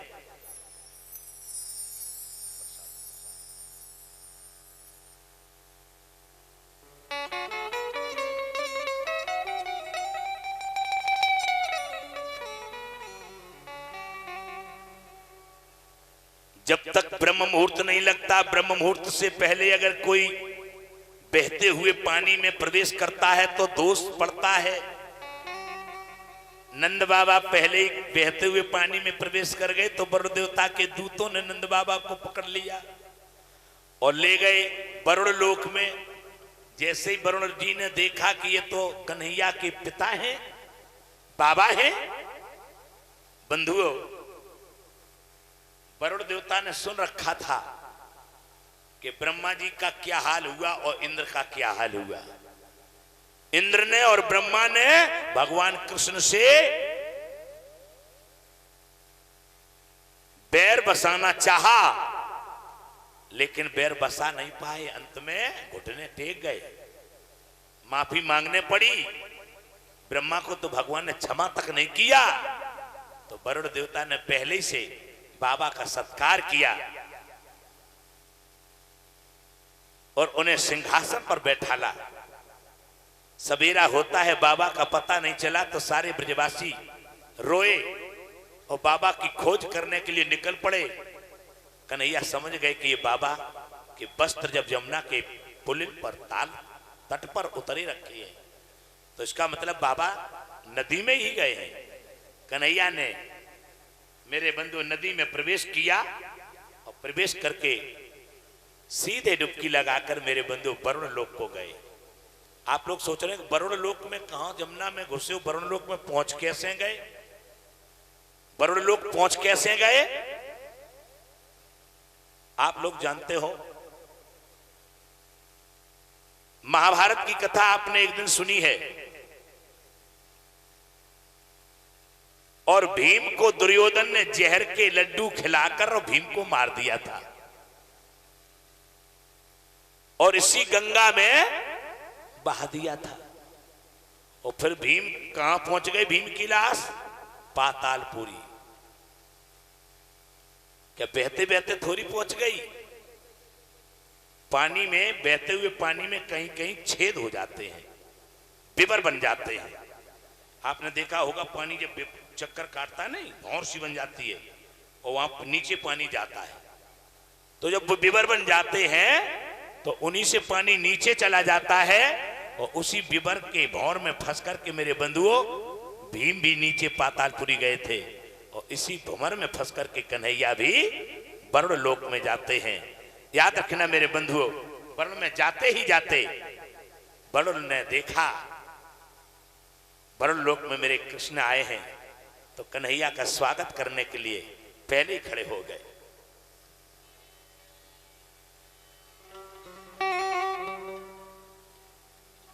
नमस्तुभ्यं भगवते ब्रह्मणे परमात्मने नयत्र श्रूयते माया लोक सृष्टि विकल्पना।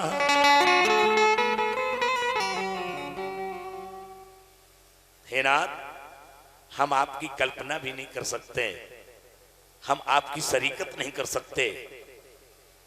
हमारा सेवक आपके बाबा को पकड़कर लाया है। हम आपसे उस सेवक की तरफ से क्षमा चाहते हैं, विनती चाहते हैं, मुझे माफ कर दो।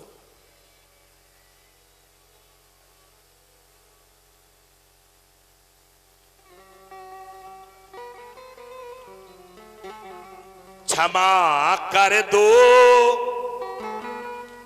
अरे क्षमा कर दो मुझे मोहन, हुई जो भूल है हमसे। क्षमा करो मुझे मोहन हुई है भूल जो हमसे। क्षमा कर दो मुझे मोहन हुई है भूल जो हमसे।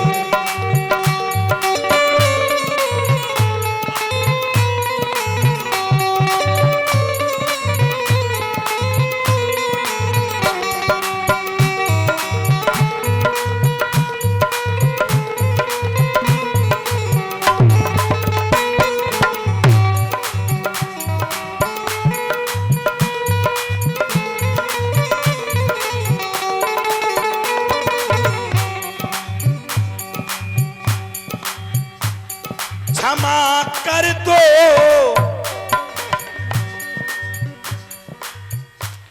मुझे मोहन हुई जो भूल है मुझसे।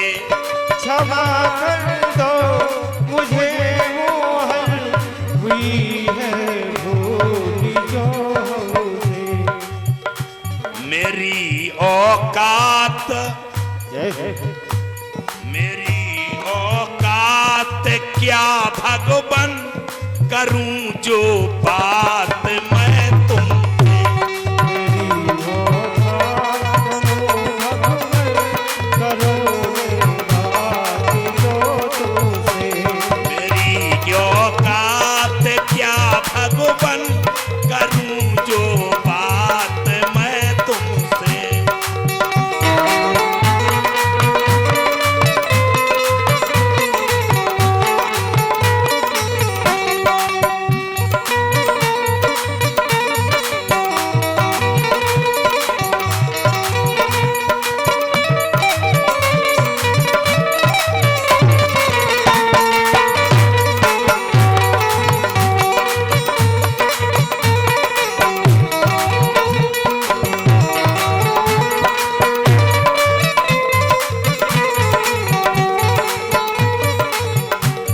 और क्या कहा वरुण जी हाथ जोड़ करके कह रहे महाराज,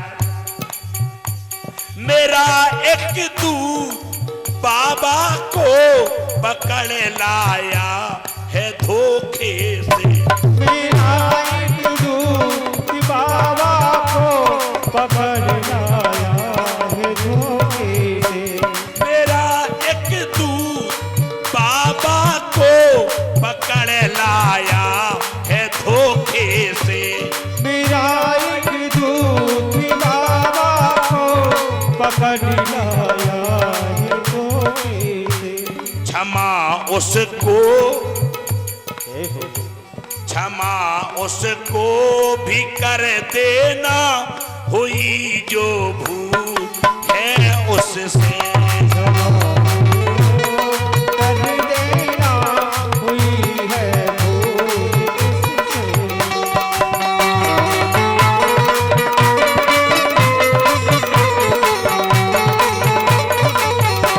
क्षमा उसको भी कर देना हुई जो भूल है उससे। कर देना हुई है भूल उससे।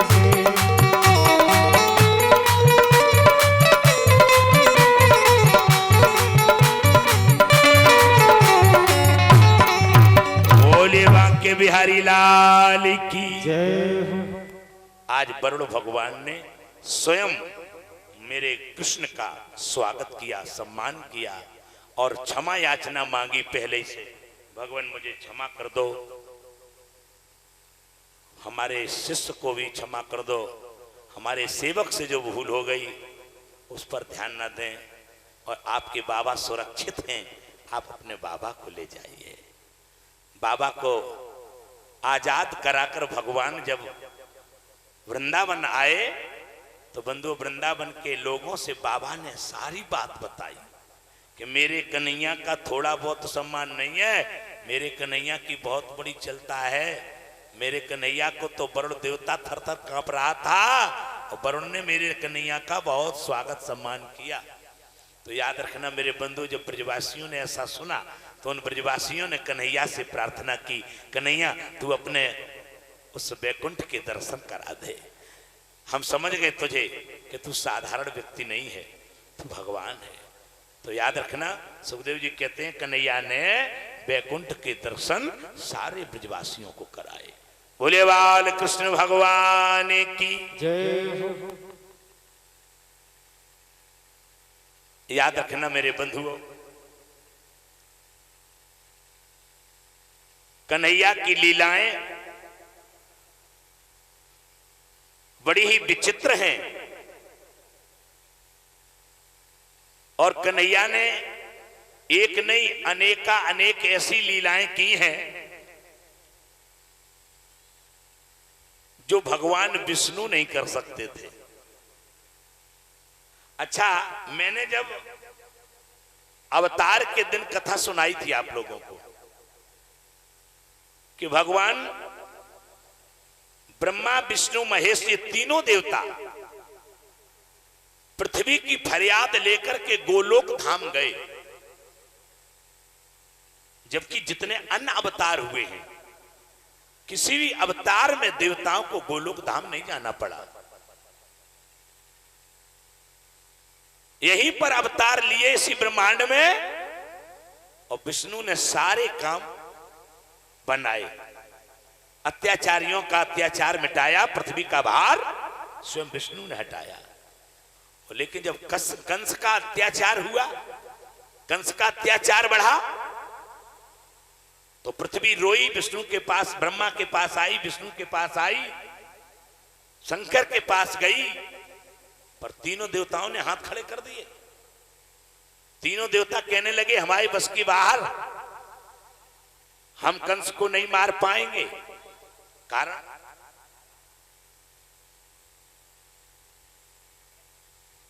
राज्य का मुख्यमंत्री, किसी भी राज्य का मुख्यमंत्री अगर अपने राज्य में कोई कार्य नहीं कर सकता है और राज्य में कार्य करने में असमर्थ है तो फिर वो केंद्र की मदद लेता है। लेता कि नहीं लेता है? केंद्र जाएगा और केंद्र में जाकर के केंद्र की मदद लेगा और केंद्र से मदद लेकर के आएगा और केंद्र वाले कहेंगे चिंता न करो, इतना काम तुम्हारा हम कर देंगे और बाद बाकी तुम समझना। इन देवताओं ने गोलोक धाम जाकर के केवल गोलोक धाम वासी कृष्ण से यही कहा कि हम केवल कंस को नहीं मार पाएंगे, कंस को आप मार दो और बाद बाकी हम देख लेंगे। अच्छा जी, कंस को क्यों नहीं मार पाएंगे? तो ये कथा आती है देवासुर संग्राम में, जब देवताओं के साथ राक्षसों का युद्ध हुआ है तो उस युद्ध में देवताओं ने बलि को मार दिया था। बलि का एक मित्र है जंबासुर, उस जंबासुर को मार दिया था। जंबासुर का एक भाई है नमुची, उस नमुच को भी देवताओं ने मार दिया था। और उसी देवासुर संग्राम में एक कालनेम नाम का राक्षस था और उस कालनेम नाम के राक्षस को विष्णु ने मारा था। अब जब देवर्षि नारद ने जाकर के शुक्राचार्य जी को सूचना दी और कहा कि तुम्हारे राक्षस, तुम्हारे शिष्य देवासुर संग्राम में मारे गए, तो शुक्राचार्य जी ने आकर के मृत संजीवनी विद्या का प्रयोग किया।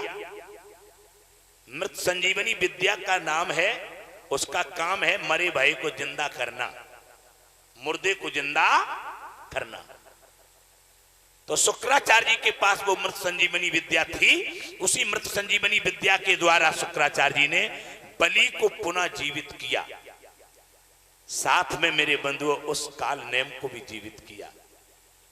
कालनेम ने सोचा कि मैं विष्णु के द्वारा मारा गया, अब कुछ भी हो मैं वरदान प्राप्त करके विष्णु से तो हम बदला लेंगे। और काल ने मेरे बंधु वहां से सीधा पुष्कर जाता है और पुष्कर में जाकर के तपस्या करता है ब्रह्मा की। ब्रह्मा का मंदिर पुष्कर में ही है। तो वहां जाकर के उसने तपस्या की, ब्रह्मा को प्रसन्न किया। ब्रह्मा प्रसन्न हो गए ब्रह्मा से। उसने कहा कि ब्रह्मन मुझे और कुछ वरदान नहीं चाहिए, हमें वरदान दो। तो हम केवल यही वरदान चाहते हैं कि विष्णु मेरा बाल बांका ना कर पाए, विष्णु की ताकत हमारा कुछ बिगाड़ ना पाए, विष्णु हमें मार ना पाए, ऐसा मुझे वरदान दो। ब्रह्मा ने बिना सोचे विचारे वरदान दे दिया, एवं वस्तु ऐसा ही होगा। अब जब ब्रह्मा ने ऐसा कह दिया तो याद रखना मेरे बंधुओं, वही काल नेमी मरकर दोबारा कंस बना। और जब वो कंस बना तो कंस को मेरे बंधुओं कोई पराजित नहीं कर पा रहा है। आपने देखा होगा, इतिहास पढ़ा होगा, रावण बहुत बड़ा बलंकारी था। रावण के चलने पर धरती हिलती थी, चलहे दशानन डोलह अवनी।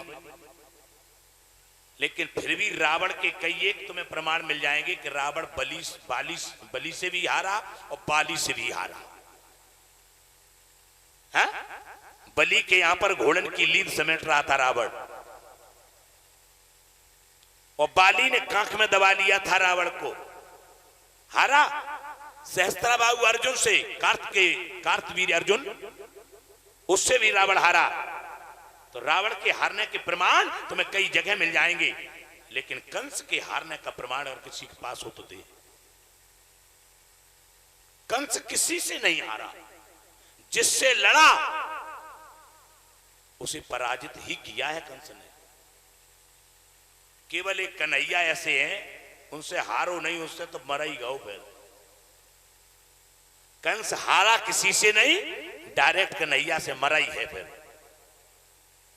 तो याद रखना मेरे बंधुओं, अब कंस जब किसी से नहीं हारा, उसे वरदान है कि विष्णु भी नहीं तुम्हारा कुछ बिगाड़ पाएंगे।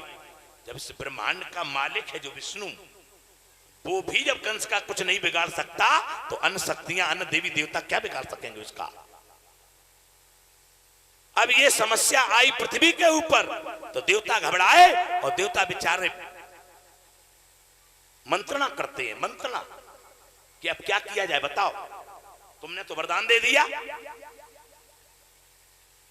ब्रह्मा जी को वरदान देवे को मतलब, ब्रह्मा जी और शंकर जी जो हते जे, इन्हें वरदान देवे से मतलब रात तो जे आगे पीछे की नहीं सोचते, वरदान दे बैठते कि आगे फिर क्या होगा। शंकर जी के सामने वो आ गया भस्मासुर, बृकासुर जिसे कहते हैं। उसने वरदान मांगा कि महाराज जाके सर पे हम हाथ धर दें, कह दे भस्म, तो वो भस्म हो जाए। शंकर जी ने सोचो ना बेचारो, कह दी जाओ दे दो, वैसे हो और तुरंत दे दो, बिना सोचे बेचारे। अंत में कहा भाव को वो उन्हीं के पीछे पड़ेगा। एक बार एक चेला ने, एक शिष्य ने ब्रह्मा जी की आराधना की और 3 महीना ब्रह्मा जी की पूजा करी। ब्रह्मा जी प्रकट हो गए। ब्रह्मा जी बोले वरदान मांग लो, और ब्रह्मा जी हौसे फूले ने समान है। ब्रह्मा जी को बड़ा प्रसन्नता थी कि आज हम भी वरदान देने जा रहे हैं। तो ब्रह्मा जी बोले बेटा तू चिंता मत कर, तूने 3 महीना मेरी पूजा करी है, तो तीन वरदान मांग ले, 3। और जब पता नहीं है ब्रह्मा जी को कि करिया खोपड़ी के चक्कर में पड़ गए अगर, तो करिया खोपड़ी वाला भगवानों को नाक चना बनवाई दिए। तो वो लड़का का बोलो, बोले महाराज 3 वरदान दियो, बोले हाओ, बोले दियो, बोले हाओ, बोले दियो, बोले हाओ। ब्रह्मा जी पर 3 वचन पहले ले ले। फिर माने कही को तो सुनो, तो पहलो वचन हमें जू दो कि हमारा सुंदर सो मकान बन जाए। ब्रह्मा जी बोले एवं मस्तु ऐसे ही होगा।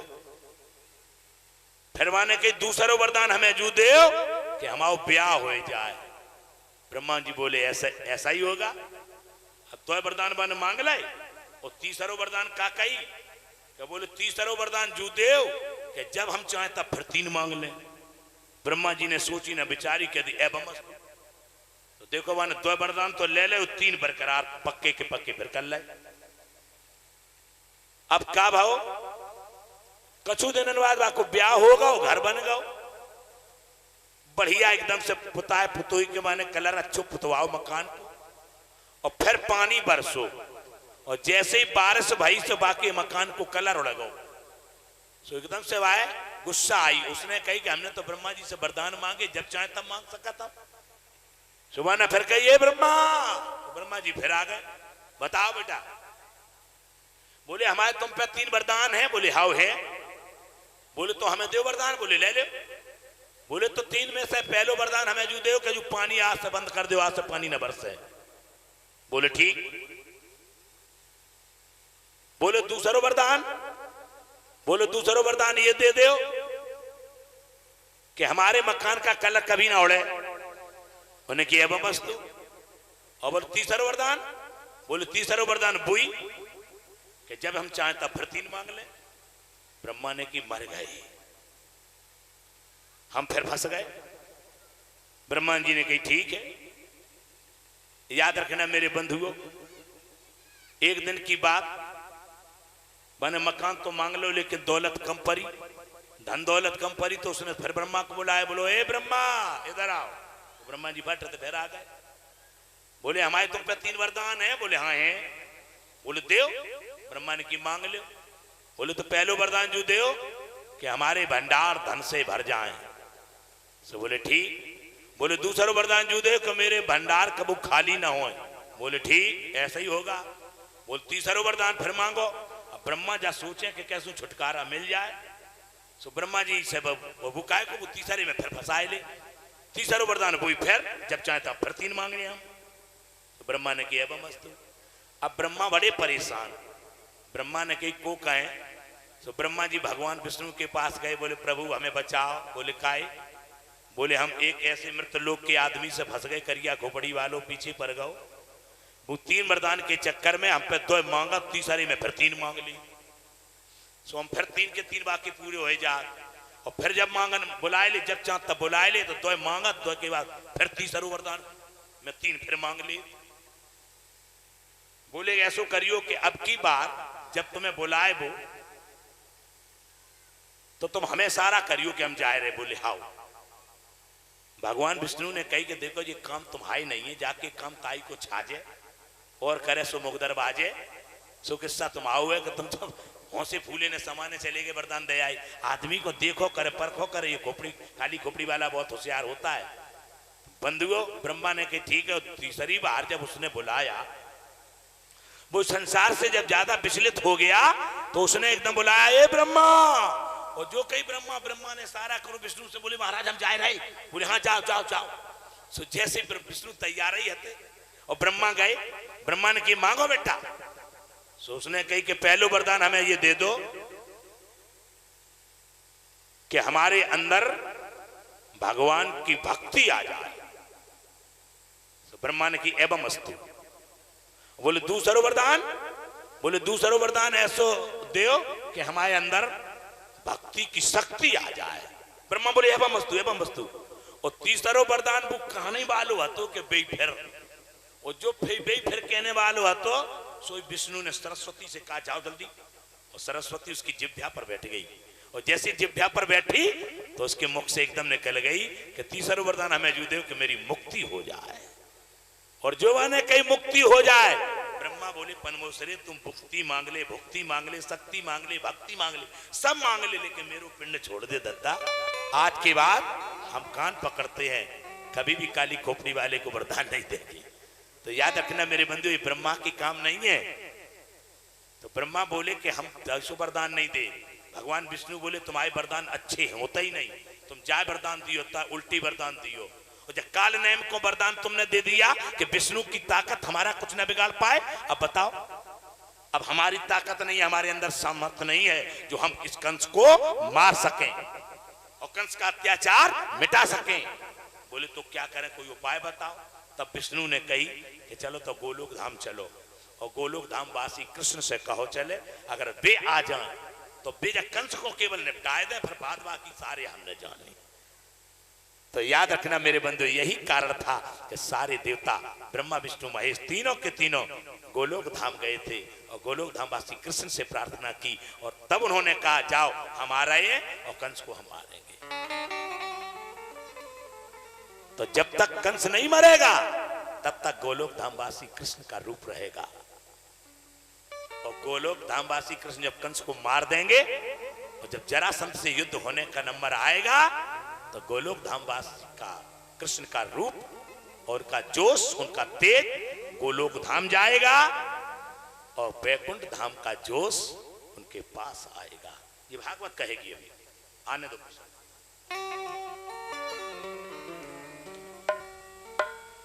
आज कृष्ण कृष्ण सब कोई कहे और कृष्ण न जाने कोई,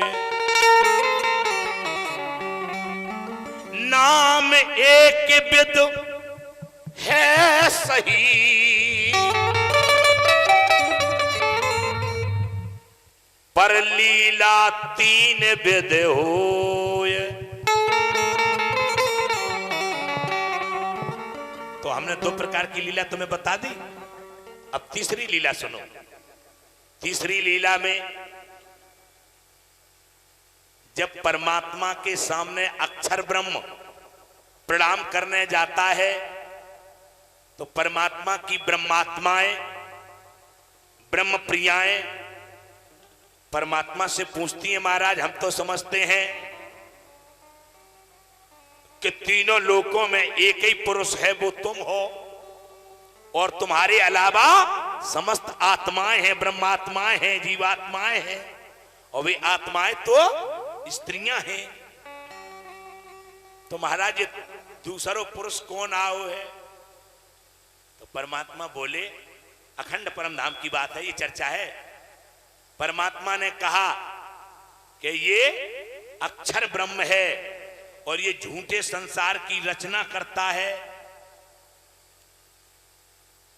अच्छा, अगर अब आपसे कोई कहे कि बंबई से जो फिल्म बनाने वाले आए हैं तो अपने आप लोग इन भागवत में से उठ के चले जाए, बोले भागवत तो नहीं होती है, चाहे आप सुन ली है। ये बंबई के लोग आए हैं फिल्म बनाने, पहले इनसे मिलो, हैं ये हीरो हीरोइन ले आए हुए हैं, इनसे मिलो। तो सब उठ करके पहले उन्हें देखने जाएंगे, काहे कि वे ऐसी लीला दिखाते हैं, ऐसा दृश्य दिखाते हैं, ऐसा सीन दिखाते हैं जो सच्चा नहीं है, झूठा है, लेकिन लगता बिल्कुल सच्चा है। ऐसा लगता है पानी बरस रहा है जबकि पानी बरसता नहीं है।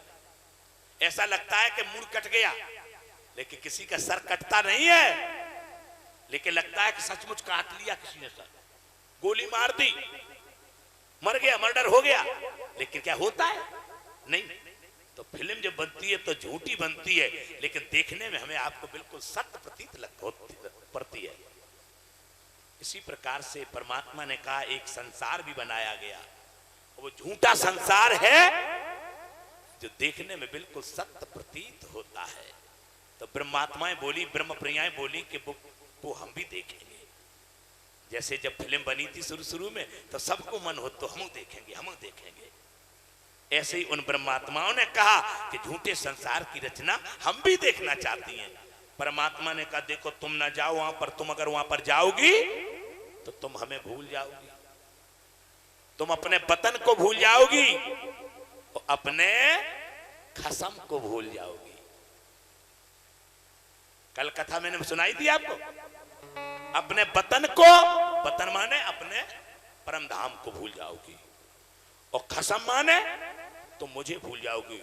मैं तुम्हारा पति हूं, परमात्मा हूं, तो तुम मुझे भूल जाओगी।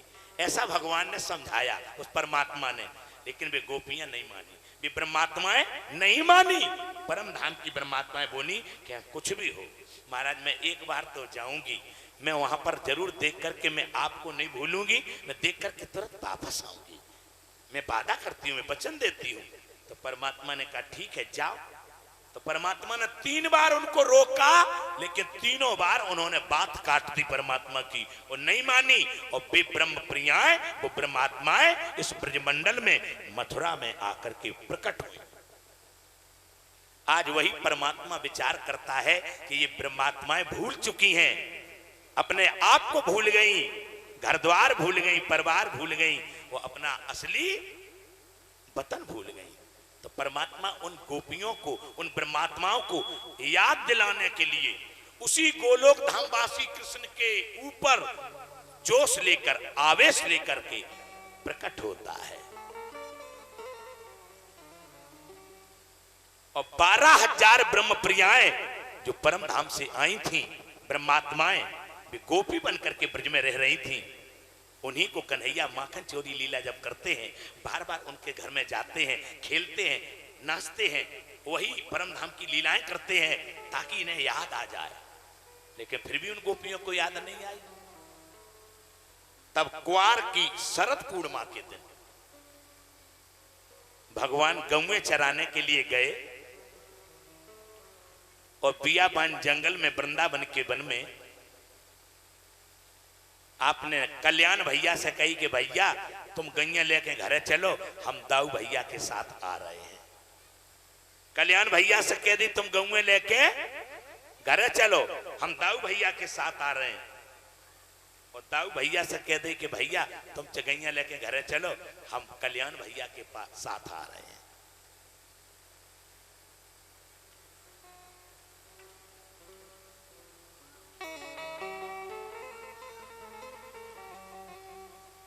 अपने साथियों को, अपने ग्वाल वालों को, अपने दाऊ भैया को और कल्याण भैया को घर में वापस कर दिया और स्वयं कदम के पेड़ पर चढ़ गए।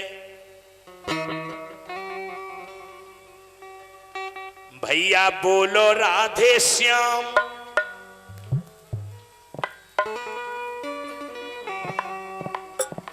अरे भैया बोलो राधे श्याम, प्रभु से बड़ा प्रभु का नाम। भैया बोलो राधे श्याम, प्रभु से बड़ा प्रभु का नाम। भैया बोलो राधे श्याम, प्रभु से बड़ा प्रभु का नाम।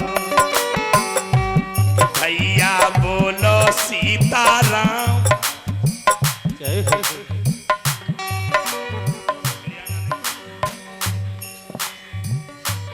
भैया बोलो सीताराम, प्रभु से बड़ा प्रभु का नाम।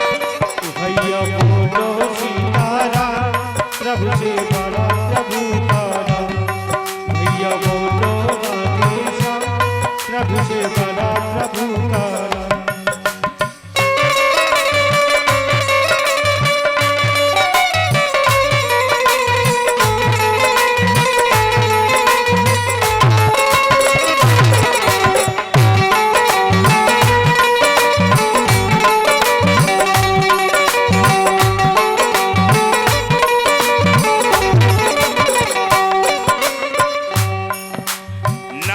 बल पे मीराबाई पी गई जहर को प्याला।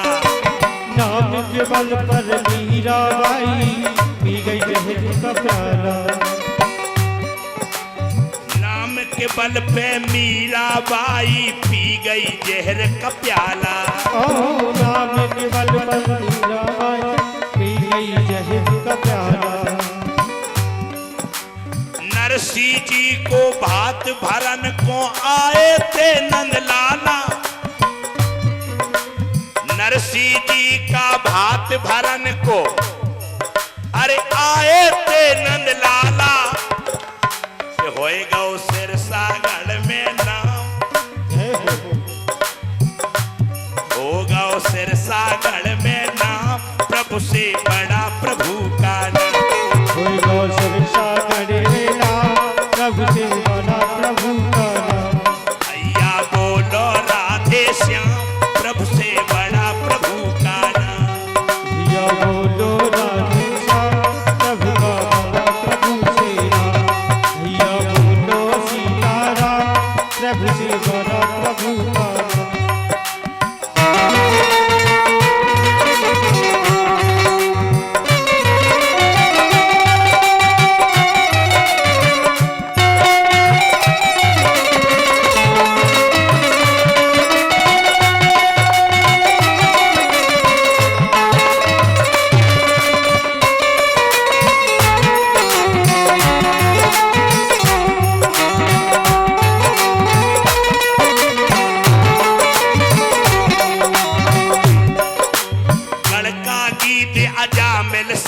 सबरी सबने मुक्ति पाई।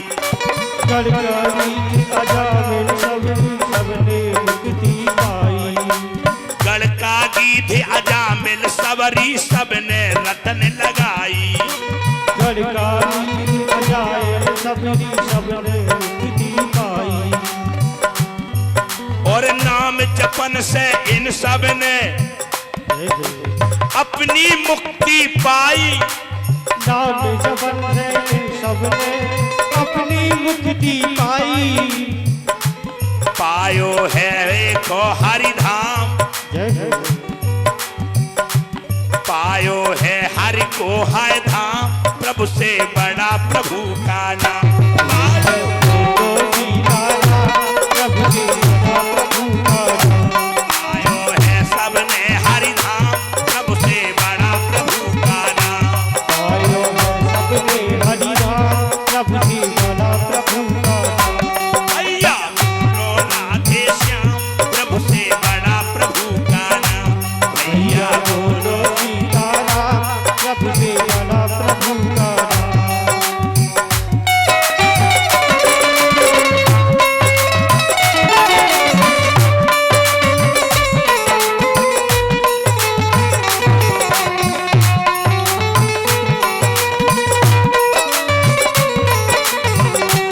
भैया बोलो राधे श्याम, प्रभु से बड़ा प्रभु का नाम। या बोलो सीताराम, प्रभु से बड़ा प्रभु का नाम। या बोलो सीताराम, प्रभु से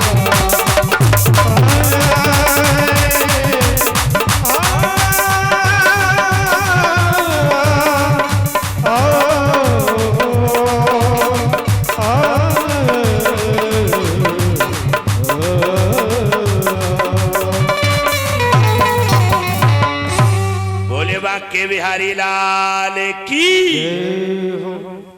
भगवान पिता रात्रि सरदोत फुल्ल मल्लिका। वीक्षरन्तुं मनश्चक्रे योग माया मुपाश्रिता।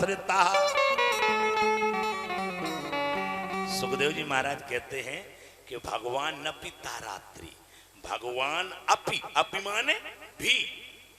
बोले उस रात्रि में भगवान भी थे। अच्छा जब बताओ अबे भगवान नहीं आते का? इसी श्लोक से सिद्ध होता है कि उस समय भगवान नहीं, उस दिन वो परमात्मा साक्षात मेरे बंधु परमात्मा का जोश आज अपने अखंड धाम की लीला करना चाहता है। यही कारण है कि सरदोत फुल्ल मल्लिका।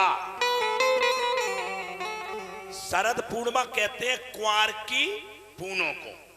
तो कुंवार के महीना में फुल्ल मल्लिका, जहां में लिखो है फुल्ल मल्लिका, इस श्लोक में क्या लिखा है? सरदोत फुल्ल मल्लिका। और मल्लिका माने होती चमेली। चमेली कभी भी कुंवार में नहीं फूलती, और यहां फूल रही है। परीक्षित बोले महाराज तो काय फूल रही है, काय लिखोगा? तब सुखदेव ने कही कि ऋतु से लीला न लगी। भगवान की लीला कभी ऋतुओं के अनुसार नहीं होती है। ये महाराज की लीला जो है वो ऋतु के अनुसार नहीं हुई है। बोले तो ऋतु से लीला ना भाई, और लीला से ऋतु जान। और जहां जहां पर जैसी लीला भाई, वैसी ऋतु प्रमाण। जहां पर जैसी लीला करी है भगवान ने, वैसी वहां पर ऋतु बन गई है। यही कारण था कि कुंवार के महीने में भी चमेली फूल गई। और एक बात बताऊं, जब भगवान फाग गाते हैं, फाग राग सुनाया भगवान ने, तो अपने आप बसंत ऋतु आ गई, फागुन आ गया। जैसे भगवान ने मल्हार राग सुनाया तो अपने आप सावन आ गया। याद रखना मेरे बंधुओं, जब जैसा राग भगवान सुनाते थे, जौन जैसी लीला करना चाहते थे, वहां वैसे ही मौसम प्रकट हो जाता था। ये महाराज की लीला है। भगवान ने बंसी बजाई, बांसुरी जब बजाई है तो बांसुरी की धुन गोपियों के कानन में गई है।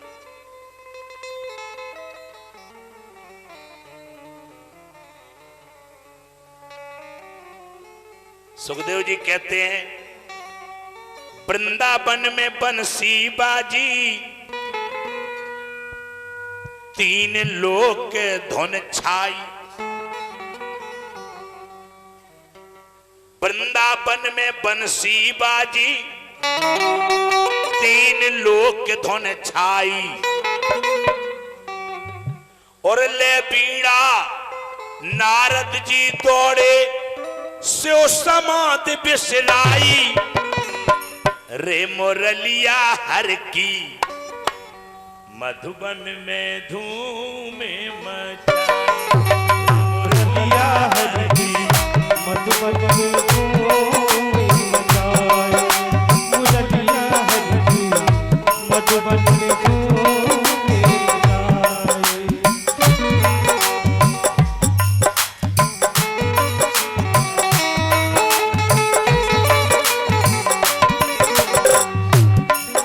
मुरलिया हर की, मधुबन में